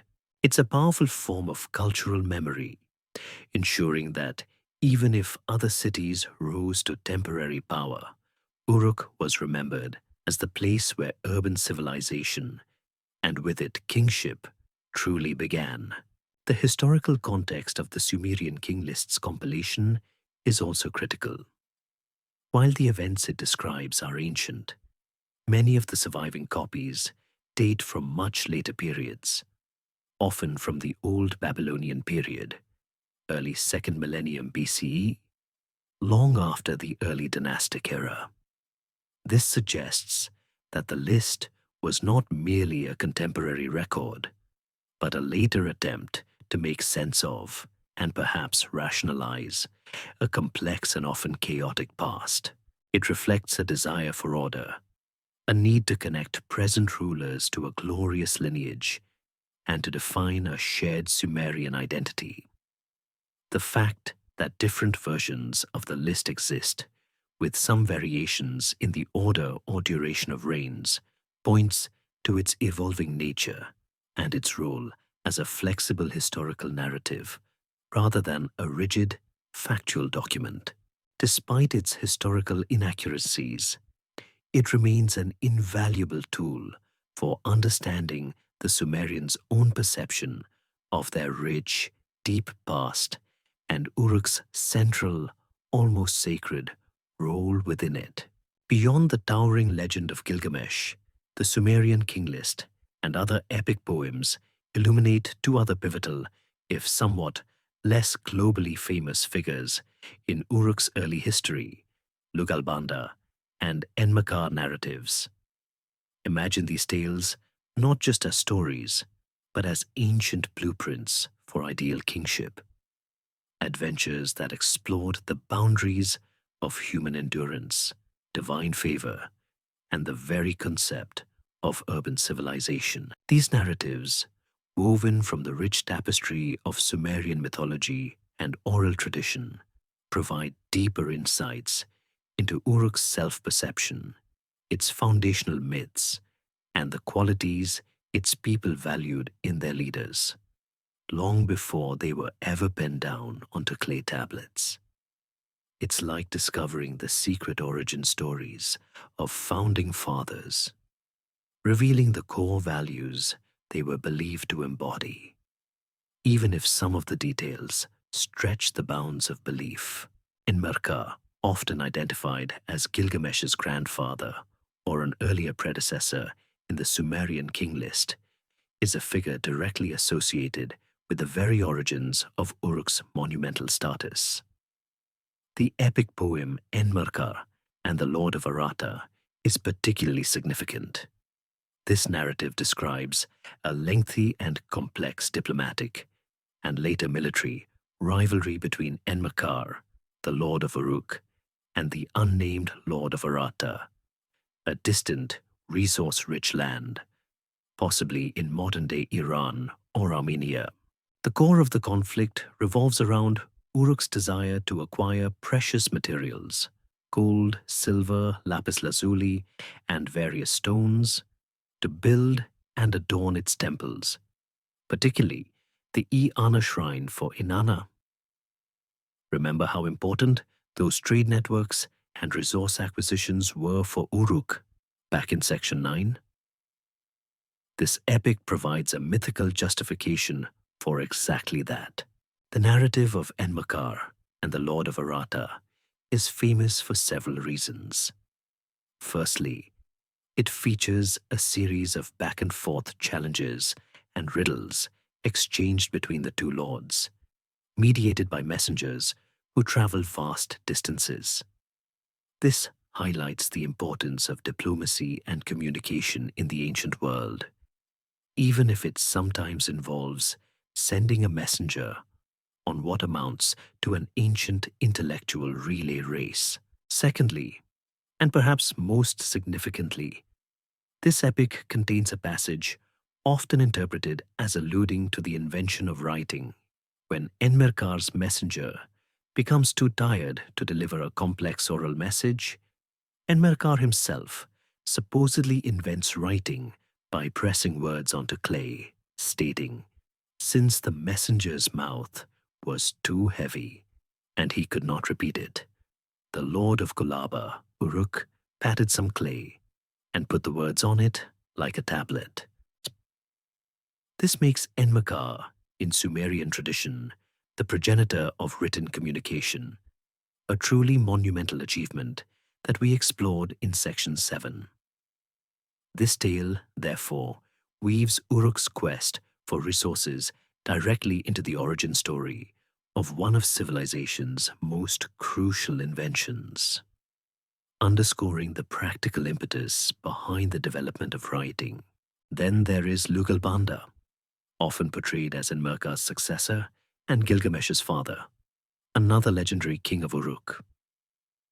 His stories, particularly Lugalbanda, in the mountain cave and Lugalbanda and the answered bird present him as a pious, resourceful, and divinely favored hero. These narratives are less about grand political struggles and more about personal endurance and communion with the divine. In Lugalbanda, in the mountain cave, he is left behind, ill, during an expedition to Arata, part of Enmerkar's campaign. Through sheer determination, piety, and divine intervention, specifically from the sun, god Utu, he recovers and makes his way back to Uruk, gaining special abilities along the way. Lugalbanda and the answered bird sees him encountering a powerful mythical creature, the answered bird, a lion-headed eagle. Through respectful interaction and by feeding the answered's chick, Lugalbanda earns the bird's favor and receives magical powers, including incredible speed, allowing him to return to Uruk swiftly and aid Enmerkar. These tales emphasize qualities like piety, perseverance, and the importance of divine blessing for a king. They portray a leader who earns his power not just through strength, but through wisdom, respect for nature, or at least for powerful mythical beasts, and a deep connection to the divine. A fascinating scholarly debate concerns the historical kernel, if any, within these narratives. Were Enmerkar and Lugalbanda actual historical figures, their deeds amplified and mythologized over time? Or are they purely archetypal figures, personifications of ideal Sumerian kingship and the challenges of early state building? Most scholars agree that while the details are clearly mythical, the core themes, the importance of trade, the invention of writing, the role of divine favor, and the endurance of leadership reflect genuine concerns and achievements of the Uruk period. These narratives, far from being mere bedtime stories, served as foundational myths for Uruk, legitimizing its claims to power and its innovations, teaching later generations about their glorious past and the essential qualities of a truly great city and its rulers. Just as the legendary reigns of Gilgamesh, Enmerkar, and Lugalbanda settled into Uruk's historical consciousness, a seismic shift occurred in Mesopotamia, ushering in the era of the Akkadian conquest and Uruk's adaptation. Imagine a vast, unified empire rising from the north, spearheaded by a charismatic and formidable leader, threatening to eclipse the independent city-states that had defined Sumer for centuries. This wasn't a gradual cultural diffusion like the Uruk expansion. This was a military and political absorption, a forced unification under a new linguistic and cultural banner. For Uruk, a city with a proud and ancient lineage, this conquest represented both a challenge to its autonomy and an opportunity to adapt and endure under a new imperial order. It's like a grand old family business suddenly being bought out by a massive, aggressive conglomerate. You might lose some independence, but you can also find a new role within a larger system. The rise of the Akkadian Empire, beginning around 2334 BCE, marked a pivotal moment in Mesopotamian history. Its founder, Sargon of Akkad, emerged from relative obscurity to conquer virtually all of Mesopotamia, uniting Sumer and Akkad under a single ruler for the first time. Sargon was a military genius and a shrewd administrator, building an empire that stretched from the Persian Gulf to the Mediterranean Sea. His conquests were swift and decisive, employing a professional army and new military tactics.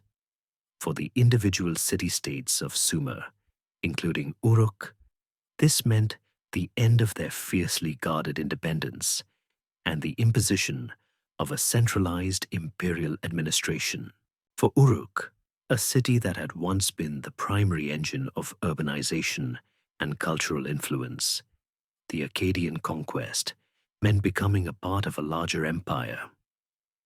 The details of Uruk's specific resistance or surrender to Sargon are not extensively documented, but it's clear that it, like other major Sumerian cities, eventually fell under Akkadian dominion.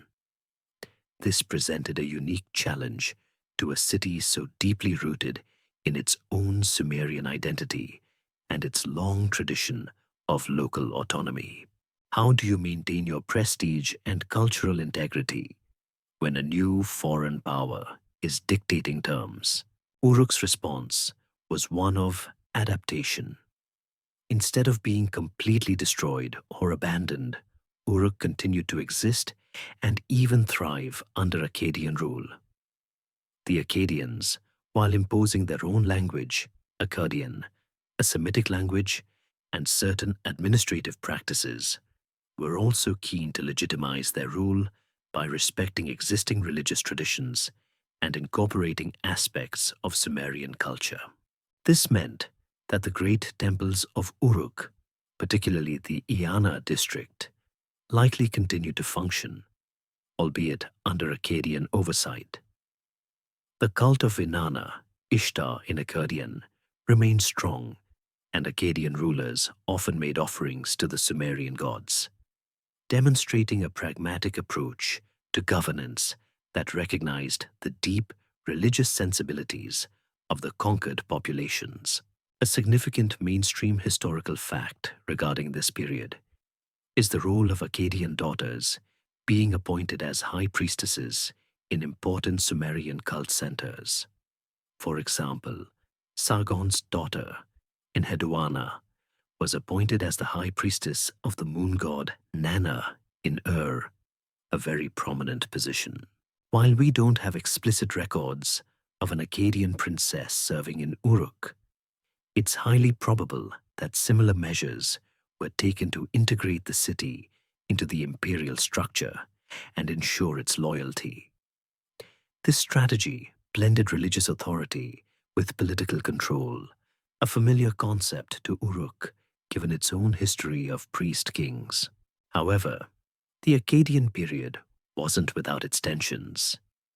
The imposition of a new language and a centralized imperial structure likely caused friction. We see evidence of rebellions throughout the Akkadian period, as various Sumerian cities sought to regain their independence. While Uruk's direct involvement in these rebellions isn't always clear, it's reasonable to assume that the desire for self-rule persisted beneath the veneer of imperial peace. This period represents a fascinating example of cultural and political syncretism, where two distinct civilizations interacted, influenced each other, and ultimately shaped the future of Mesopotamia. Uruk, once the independent pioneer, became a crucial, if sometimes reluctant, component of the world's first empire, demonstrating its enduring resilience and capacity to find its place, even under a new master. Just as the Akkadian Empire eventually waned, succumbing to internal strife and external pressures, Uruk, along with the rest of Mesopotamia, experienced a remarkable resurgence during the Ur-III period Renaissance. Imagine a time when Sumerian culture, after a period of Akkadian dominance, experienced a vibrant rebirth, marked by renewed centralization, monumental construction, and a sophisticated administrative system. This era, lasting from roughly 2112 to 2004 BCE, saw the rise of the third dynasty of Ur, which aimed to re-establish a unified Mesopotamian state, echoing the imperial ambitions of Akkad, but with a distinctly Sumerian cultural emphasis. For Uruk, this wasn't just survival. It was a chance to reclaim some of its ancient glory, with its revered temples once again becoming focal points of imperial patronage. It's like a beloved historical brand, after a period of being acquired and rebranded, finally returning to its roots and experiencing a massive comeback. Following the collapse of the Akkadian Empire, Mesopotamia entered a period often referred to as the Dark Age or Gutian period, characterized by political fragmentation and, according to later Sumerian sources, barbarian incursions from the Gutian people. However, order was eventually restored, leading to the rise of the third dynasty of Ur, founded by Ur-Nama.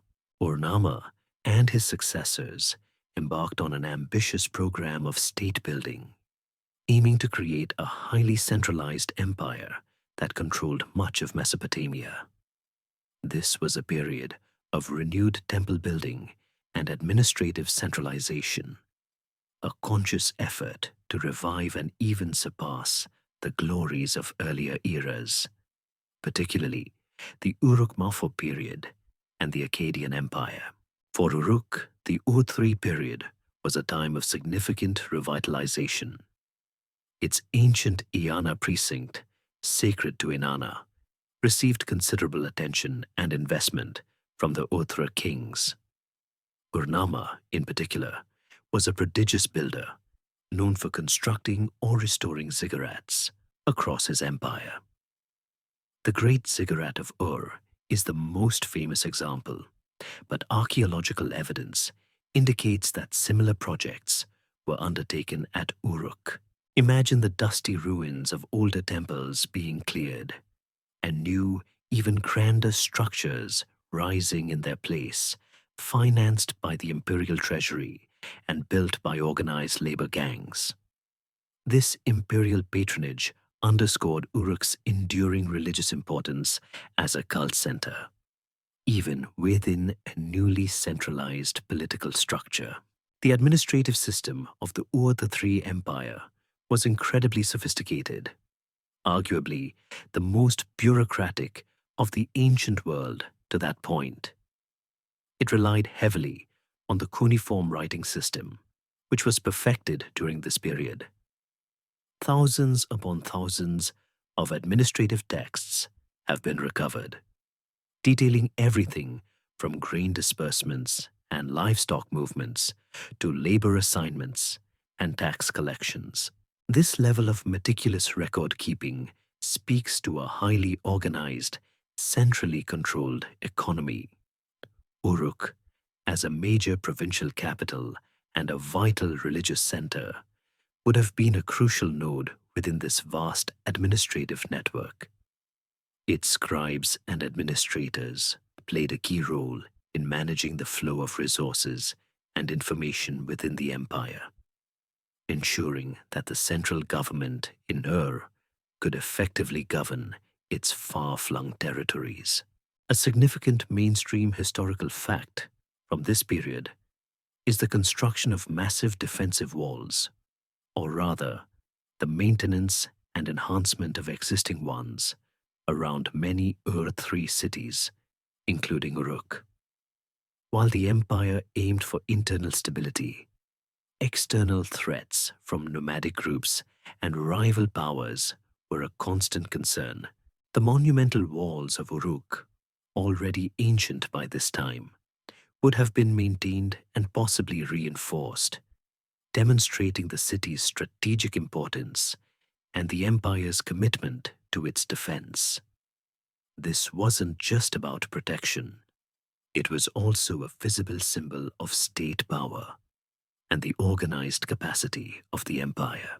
However, despite this renaissance, an interesting scholarly debate arises concerning the true nature of Uruk's autonomy during this period. Was it a truly free city, albeit within an empire, or was it simply a provincial capital managed directly by Ur's central authority? While it benefited greatly from imperial patronage and remained a major religious center, its political independence was certainly curtailed compared to its Uruk-4 heyday, or even parts of the early dynastic period. Yet the very act of reinvesting in Uruk's sacred spaces indicates its enduring prestige and its symbolic value to the Ur-3 kings, who sought to tap into the ancient city's legacy to legitimize their own rule. The Ur-3 Renaissance for Uruk was therefore a complex blend of renewed glory and integrated dependence, a testament to its long-standing cultural significance, allowing it to flourish under new imperial masters.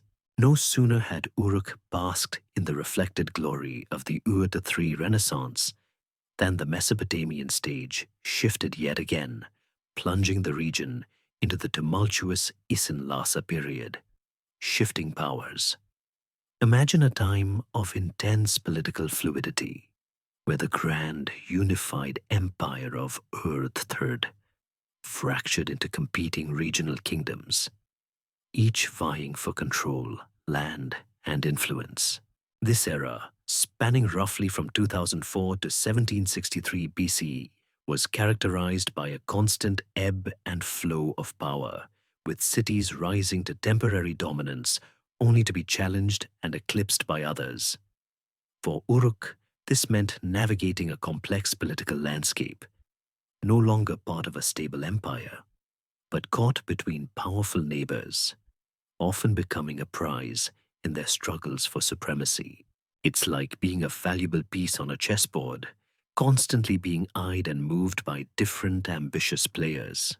The collapse of the Ur-3 Empire was swift and brutal, precipitated by a combination of internal administrative strain, economic difficulties, and relentless pressure from external nomadic groups, particularly the Amorites from the west.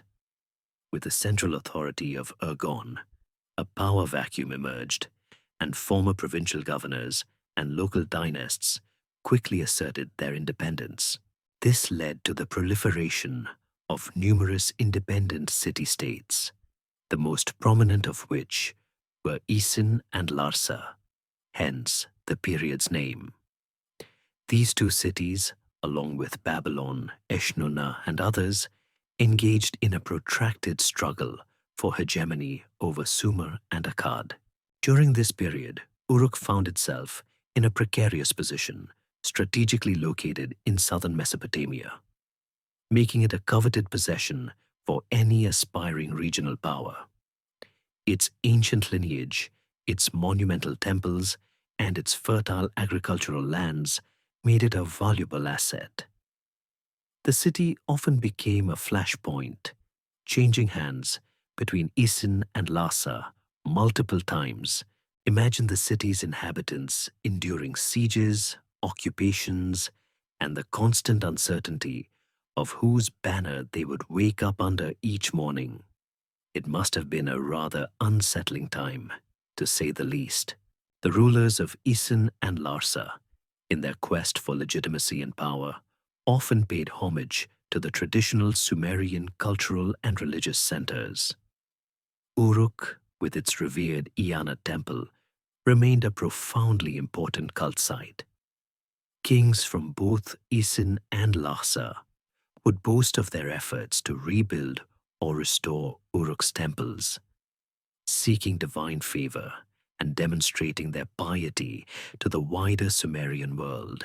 This meant that while Uruk might suffer politically, its religious infrastructure often continued to receive investment, preserving its cultural heritage even amidst political instability. It's like a perpetually popular tourist destination that everyone wants to own, not just for the revenue, but for the prestige it confers. A significant scholarly debate during the Isin-Larsa period centers on the exact nature of the relationship between these warring states and their claims to Sumerian kingship. Each city-state's ruler would declare himself king of Sumer and Akkad, even when their actual control was limited to their immediate vicinity.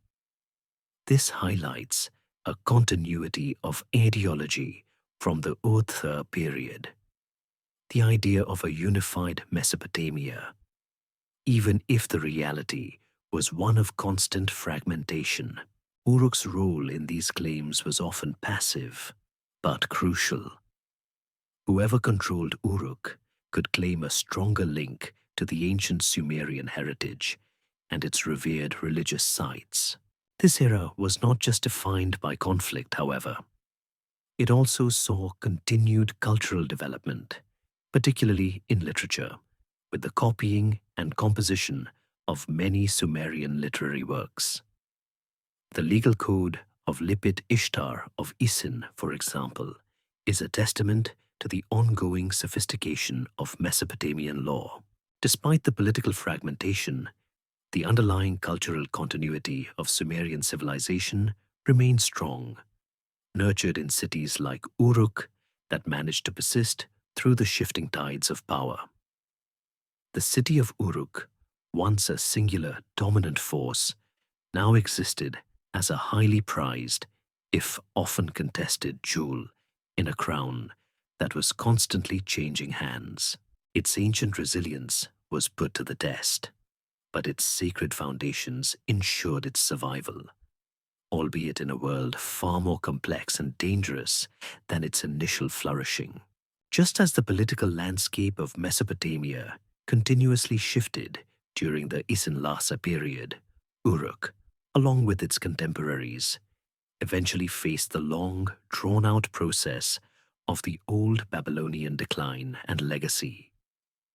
Imagine a majestic river, once overflowing with power and vitality, gradually narrowing its course, its waters still flowing but with less force, leaving behind a vast, fertile delta as its enduring gift. This era, roughly from 1763 to 1595 BCE, marks the eventual triumph of Babylon under Hammurabi, followed by a period of relative stability and then a gradual decline for many of the old Sumerian cities, including Uruk.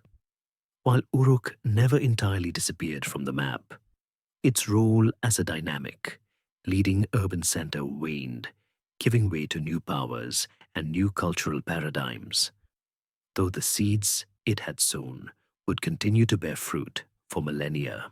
It's like watching a once dominant technological innovator slowly lose its edge as new players enter the market, eventually becoming a respected but quieter presence. The Old Babylonian period began with the rise of the Amorite dynasty in Babylon, culminating in the reign of Hammurabi, Sa'i, 1790–1750 BCE. Hammurabi, a brilliant military strategist and shrewd legislator, managed to defeat the rival states of Isin and Larsa, unifying much of Mesopotamia under Babylonian rule.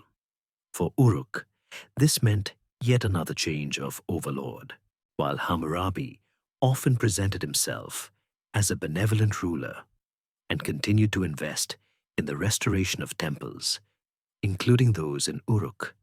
The city's political autonomy was now definitively subsumed under the vast Babylonian Empire. The famous Code of Hammurabi, while not directly related to Uruk's internal governance, represents the culmination of Mesopotamian legal traditions, many of which had their roots in the administrative needs of early cities like Uruk. Under Babylonian rule, Uruk continued to function as a significant provincial center, especially known for its ancient Iana temple. Archaeological evidence suggests continued occupation and religious activity, with dedications and repairs made by Babylonian kings. However, the economic and political gravity of Mesopotamia had firmly shifted north to Babylon. Uruk was no longer a driving force of innovation or empire building. It was a revered, ancient city, valued for its historical and religious significance within a larger imperial framework. Think of it as a respected historical landmark rather than a bustling modern capital. The gradual decline of Uruk and other old Sumerian cities during this period was multifaceted. Environmental factors likely played a significant role. Over centuries of intensive irrigation, the land in southern Mesopotamia became increasingly salinized, making it less fertile and harder to cultivate. This ecological degradation would have put immense pressure on the agricultural base that sustained large urban populations, leading to reduced yields and forcing populations to seek more viable land elsewhere.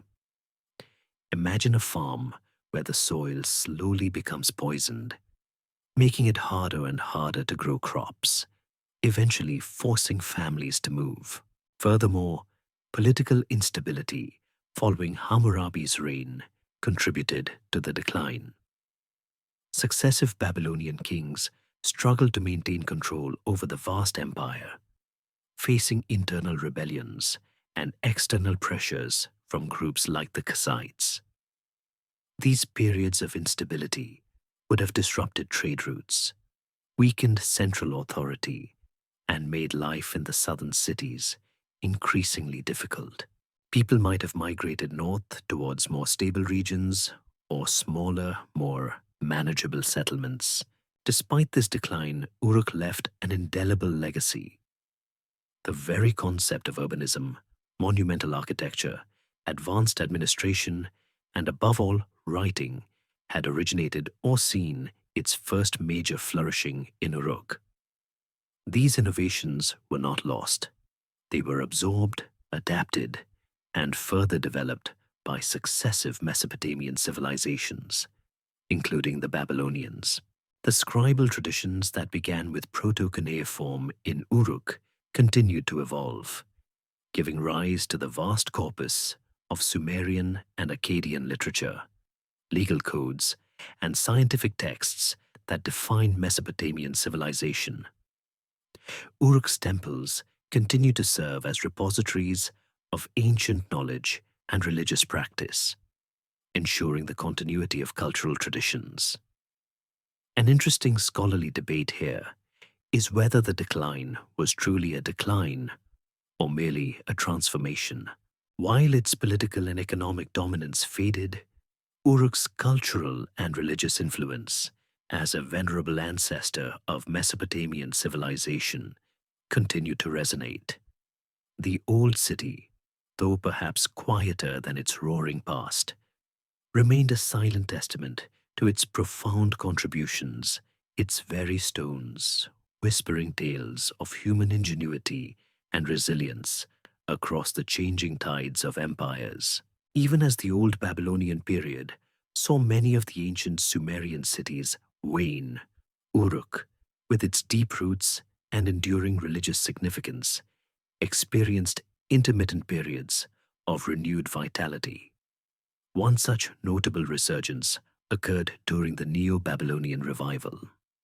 Imagine a distant echo of Uruk's ancient grandeur, resonating through a new empire centuries after its initial peak.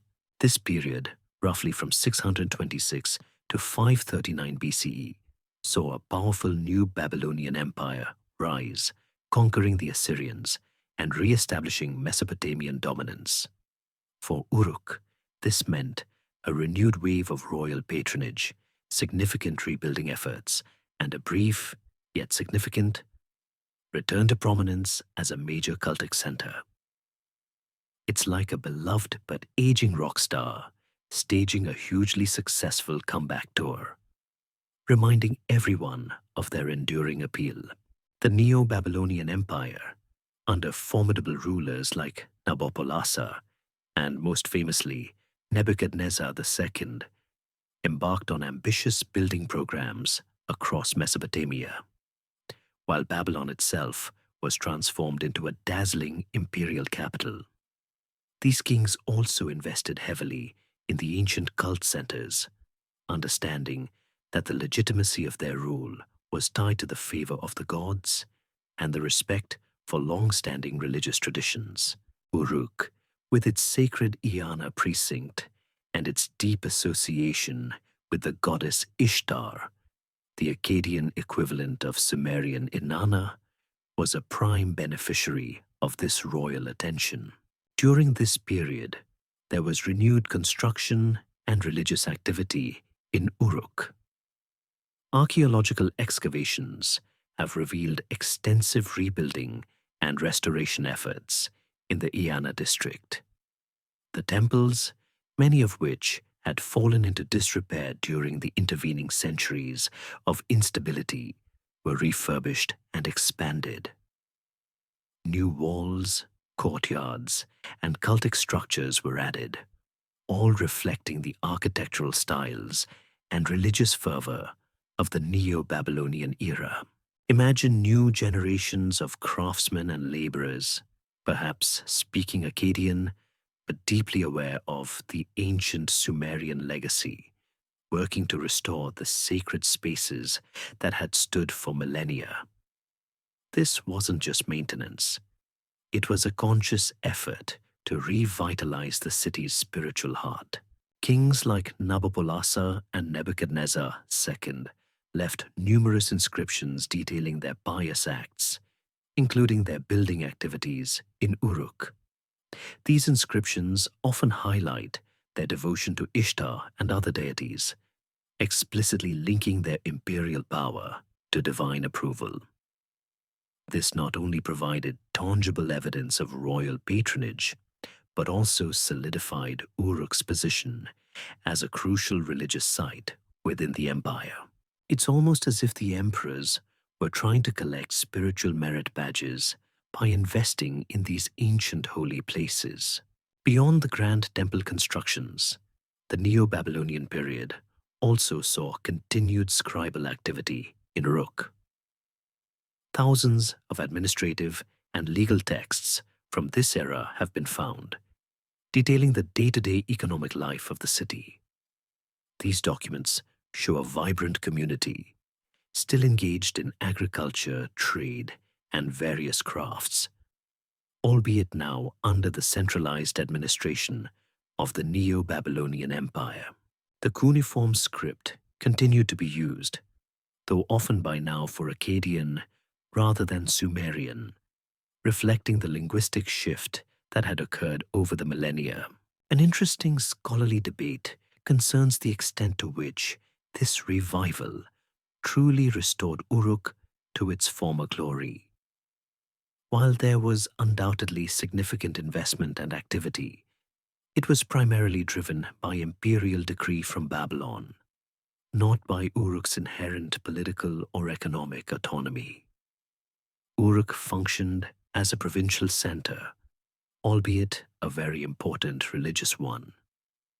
Its population may not have reached its peak Uruk IV numbers, and its political influence was certainly curtailed. However, the Neo-Babylonian period undeniably represents a significant flourishing for the ancient city, injecting new life into its venerable institutions and ensuring its continued importance in the religious landscape of Mesopotamia. The enduring power of its sacred sites, even after millennia, pulled the city back from the brink, demonstrating the deep spiritual connection that Mesopotamians held for their ancestral urban heartlands. No sooner had Uruk experienced its fleeting Neo-Babylonian resurgence than the geopolitical currents of the ancient world shifted once more, ushering in the Achaemenid and Hellenistic eras. Imagine an ancient city steeped in millennia of history, now finding itself under the dominion of vast foreign empires, far removed culturally and geographically from its Sumerian origins. This period, spanning from roughly 539 BCE to the mid-2nd century BCE, saw Mesopotamia absorbed first into the mighty Persian Empire, and then, after Alexander the Great's conquests, into the Hellenistic kingdoms founded by his successors. For Uruk, this meant yet another layer of imperial rule, but one that paradoxically allowed its ancient religious traditions to persist, even as new cultural influences began to filter in. It's like a grand historic monument that, despite changing ownership multiple times, manages to retain its core identity, attracting visitors and admirers from vastly different backgrounds. The Achaemenid Persian Empire, founded by Cyrus the Great, swept into Mesopotamia in 539 BCE, bringing an end to the Neo-Babylonian Empire. The Persians, known for their administrative efficiency and generally tolerant approach to conquered peoples' cultures and religions, allowed Uruk's ancient religious institutions to continue functioning. The great Iana temple, the heart of Uruk's spiritual life, remained active, and the cult of Ishtar continued to be observed. Persian kings, like their Babylonian predecessors, often made offerings to local deities and supported temple activities, understanding that this fostered stability and legitimized their rule in the eyes of the populace. It was a pragmatic approach. If the locals were happy with their gods, they were less likely to cause trouble. Under Persian rule, Uruk became a provincial city within a vast empire that stretched from India to Greece. While it no longer held any significant political autonomy, its long-standing religious importance ensured its continued existence and some level of prosperity. Scribes continued to produce administrative and legal texts in cuneiform, though now alongside Aramaic, which was becoming the lingua franca of the Achaemenid Empire. This linguistic duality reflects the blending of cultures occurring throughout the empire. Then came Alexander the Great. His conquests in the late 4th century BCE shattered the Achaemenid Empire and ushered in the Hellenistic era. After Alexander's death, his vast empire was divided among his generals, leading to the establishment of the Seleucid Empire, which controlled Mesopotamia. For Uruk, the arrival of the Greeks brought a new wave of foreign influence, both culturally and architecturally, while the Seleucid kings also adopted the Persian policy of supporting local cults to ensure stability. They also introduced Hellenic elements to the Mesopotamian urban landscape. In Uruk, this is visible in the construction of new temples and public buildings that incorporated Greek architectural styles and artistic elements, often alongside traditional Mesopotamian forms. Imagine seeing a temple dedicated to Ishtar, but with Greek-style columns or relief sculptures that subtly blend Hellenic and Mesopotamian artistic conventions. This cultural syncretism is a fascinating aspect of the Hellenistic period, where the ancient traditions of Mesopotamia mingled with the new influences from the Greek world. It's a bit like a cultural fusion restaurant, where familiar flavors are presented with an exotic new twist. A significant scholarly debate concerns the extent of Hellenization in cities like Uruk.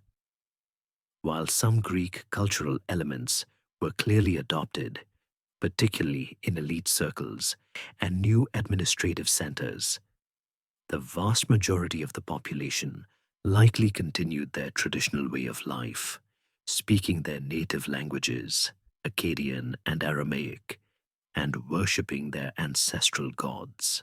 Uruk, as a venerable center of Sumerian religious tradition, might have been particularly resistant to wholesale cultural assimilation.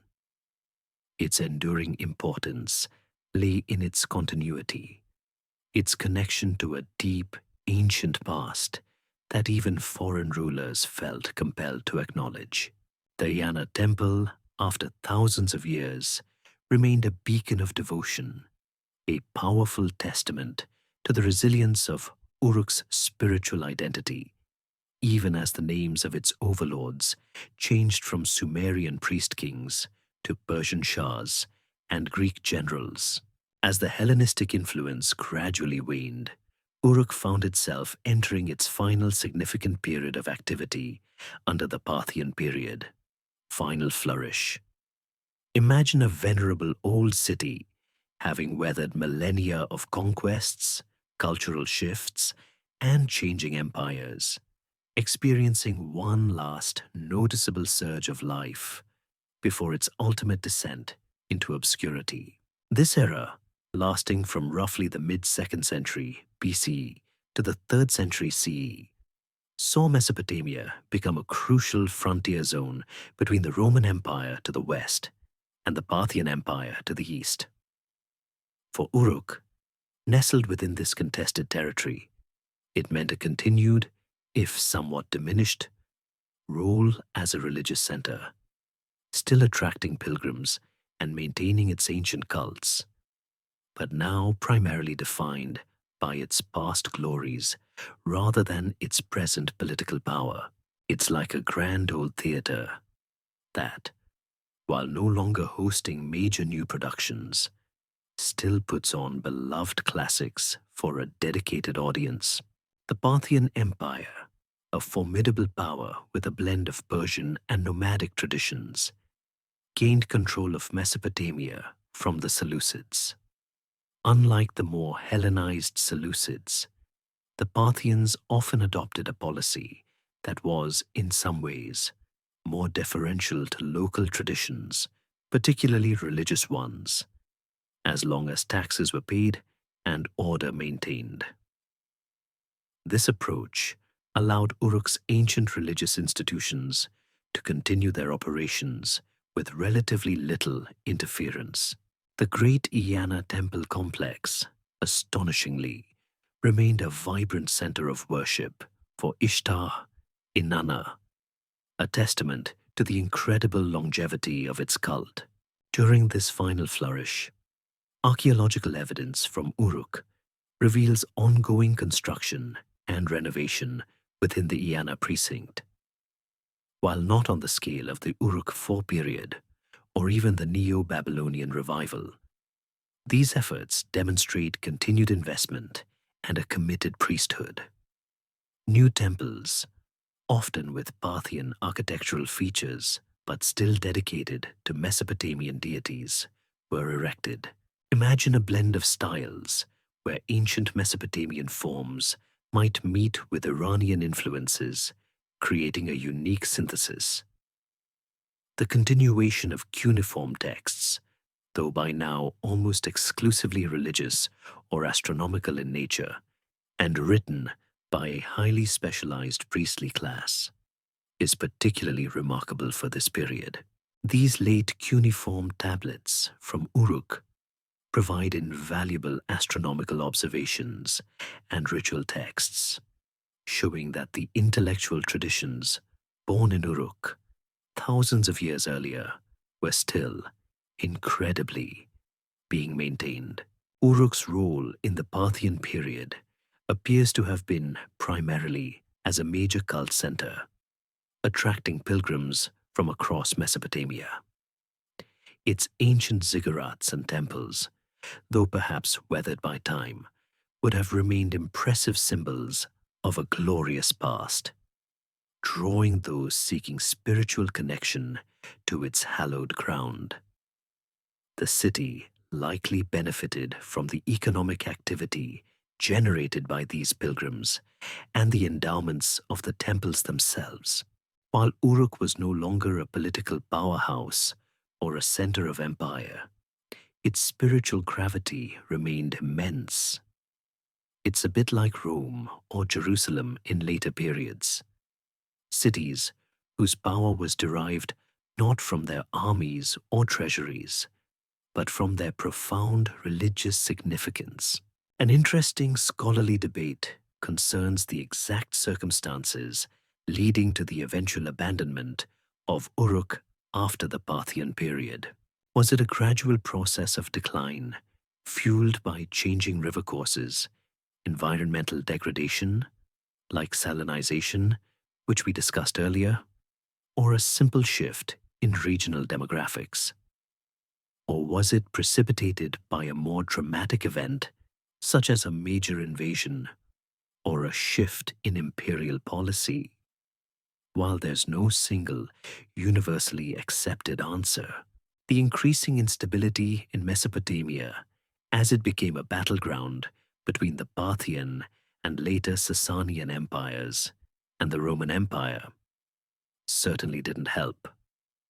Constant warfare, economic disruption, and the collapse of long-distance trade routes would have made life in these older, less strategically vital cities increasingly untenable. The very endurance of Uruk, surviving for over 3 millennia, is astounding. Its Parthian flourish was a poignant final chapter, a last burst of life before the ancient city, having given so much to civilization, finally began its long slumber beneath the sands. Following its final quiet flourish under Parthian rule, Uruk, the cradle of civilization, began its slow descent into oblivion, leading to its abandonment and rediscovery. Imagine a once bustling metropolis, a city that pioneered urbanism, writing, and monumental architecture, gradually fading from human memory, its grand temples and palaces crumbling into indistinguishable mounds of earth, eventually to be swallowed by the silent desert. This wasn't a dramatic, cataclysmic event, but rather a long, drawn-out process, a poignant end to a city that had thrived for over 3 millennia before finally being reclaimed by the very land from which it emerged. It's like watching a majestic, ancient tree slowly wither and fall, its mighty branches becoming part of the forest floor, only to be found centuries later by intrepid explorers. The precise timing and reasons for Uruk's ultimate abandonment are a subject of ongoing archaeological investigation and scholarly debate.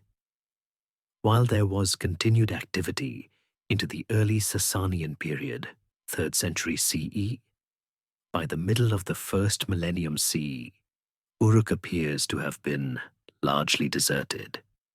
Several factors likely contributed to this protracted decline. Firstly, environmental degradation played a crucial role. The intensive irrigation necessary for agriculture in southern Mesopotamia, practiced for thousands of years, led to the widespread salinization of the soil. As salts accumulated in the topsoil, agricultural yields would have steadily decreased, making it increasingly difficult to feed a large urban population. Imagine the land literally becoming poisoned, making farming an ever harder struggle, forcing people to seek more fertile grounds elsewhere. Secondly, changing river courses of the Euphrates itself were a significant factor. Rivers in the flat alluvial plains of Mesopotamia are dynamic. They naturally shift their channels over centuries. If the Euphrates, Uruk's lifeblood, shifted significantly away from the city, maintaining water supply for irrigation and daily needs would have become a monumental, perhaps impossible task. Without easy access to fresh water and the fertile silts of the river, the very reason for Uruk's initial settlement would have evaporated. It's like a city built on a major shipping lane suddenly finding the river has changed course, leaving it high and dry, no longer connected to the vital arteries of commerce and life. Thirdly, the shifting political and economic landscape of the region certainly contributed. As Mesopotamia became a contested borderland between the Roman, Byzantine, and Sasanian empires, continuous warfare and instability would have disrupted trade routes, destroyed infrastructure, and made long-term urban planning precarious. People naturally migrate towards greater security and economic opportunity. The focus of power and population had also long shifted north to new capitals, leaving the old Sumerian cities, like Uruk, as increasingly isolated relics. The final nail in the coffin was likely the rise of new, competing urban centers, and the changing patterns of religious and economic activity in Mesopotamia. And so, Uruk, once the shining beacon of urban civilization, slowly transformed into a series of desolate mounds, known locally as waka. Its mud brick structures, once towering over the landscape, gradually eroded and melted back into the earth, covered by layers of wind-blown sand and the accumulated debris of millennia. The knowledge of its existence persisted in ancient texts, but its physical location became lost to history, a forgotten titan buried beneath the desert. Centuries later, the scientific rediscovery of Uruk began in the 19th century, with the explorations of European travelers and scholars. Early archaeological pioneers, often driven by a quest for biblical corroboration or ancient treasures, began to identify and tentatively explore the vast mounds of southern Mesopotamia. William Loftus, a British archaeologist, conducted initial excavations at Warka in 1849 and 1853. He was one of the first to correctly identify the site as ancient Uruk, and his early finds provided tantalizing hints of the city's immense antiquity and importance. Imagine the thrill of standing on those silent mounds, knowing that beneath your feet lay the ruins of the world's first true city, a place whose very name was once synonymous with civilization. This rediscovery was not merely an academic achievement. It was the unlocking of a forgotten chapter of human history, a testament to the enduring power of archaeological inquiry to bring the past back to life. The slow, silent burial of Uruk beneath the desert sands was thankfully not its final chapter. Instead, its rediscovery paved the way for meticulous archaeological excavations and insights, transforming silent mounds of earth into a vibrant, albeit fragmented, narrative of early human civilization. Imagine generations of dedicated archaeologists meticulously sifting through layers of dust and debris, not just looking for glittering gold, but for the subtle clues: a discarded potsherd, a faint mud brick wall, an inscribed clay tablet that could piece together the story of the very first city. This painstaking scientific endeavor, beginning in earnest in the early 20th century, has unearthed an astonishing amount of information about Uruk, allowing us to reconstruct its rise, its triumphs, and its eventual decline, offering incredible insights into the foundational moments of human urban life. It's like a colossal, multi-generational jigsaw puzzle, where each tiny fragment, painstakingly cleaned and analyzed, contributes to a grander, ever more detailed picture. The most significant and sustained archaeological work at Uruk began with the German Oriental Society in the early 20th century, and later by the German Archaeological Institute, DAI, led by pioneering figures such as Julius Jordan, and later by teams under Arnold Nöldeke, Heinrich Lenzen, and Margarethe van Ness. These excavations have continued for over a century, interrupted only by world wars and regional conflicts. Imagine the sheer scale of such a long-term project, with archaeologists literally digging through thousands of years of accumulated history, layer by archaeological layer.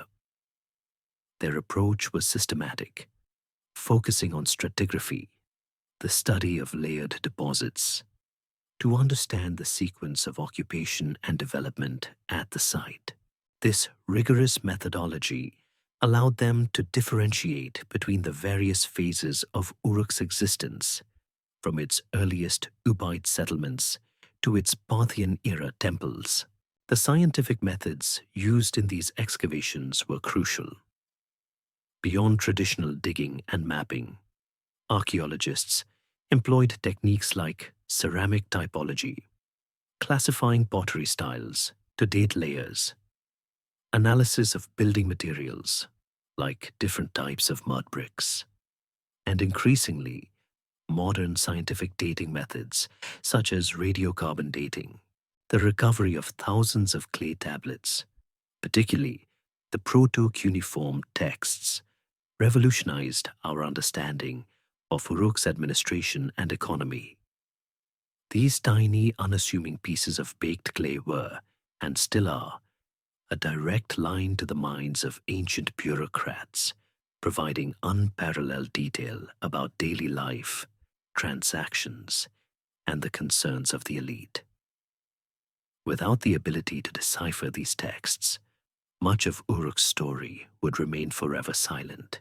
The incredible insights gained from Uruk's ruins are profound. Firstly, the excavations confirmed Uruk's status as the world's first true city. The sheer scale of its urban area, the density of its population, and the monumental scale of its public architecture firmly established it as the birthplace of urbanism.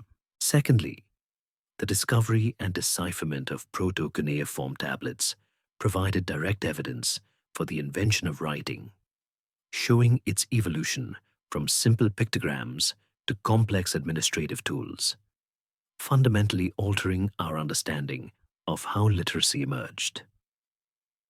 Thirdly, the extensive temple complexes of Iana and Anu reveal the central role of religious institutions in early state formation, acting not just as places of worship, but as economic powerhouses and administrative hubs. Furthermore, the archaeological record has illuminated Uruk's vast trade networks, its sophisticated social stratification, and its pioneering role in labor organization. The ubiquitous bevel-rimmed bowls, for example, once a mystery, now speak volumes about mass production and rationing systems. While the identity of the individual priest-kings often remains elusive, the physical evidence of their monumental ambitions stands as a testament to their centralized authority. An ongoing scholarly debate continues to refine our understanding of Uruk, often challenging older interpretations. For instance, the exact nature of the Uruk expansion, whether it was primarily peaceful trade or had elements of coercive influence, is still discussed, with new evidence constantly shaping our views. Today, Uruk remains an active archaeological site, continuing to yield new discoveries and challenging existing theories. Each season brings the potential for fresh insights, further enriching the narrative of this foundational city. The ruins of Uruk, now once again visible as monumental mounds on the Mesopotamian plain, stand as a silent, powerful reminder of human ingenuity, resilience, and the enduring quest to build, to organize, and to understand the world around us. And as you drift off to sleep, perhaps you can picture those ancient walls, those towering ziggurats, and the quiet hum of the world's first city still echoing beneath the earth.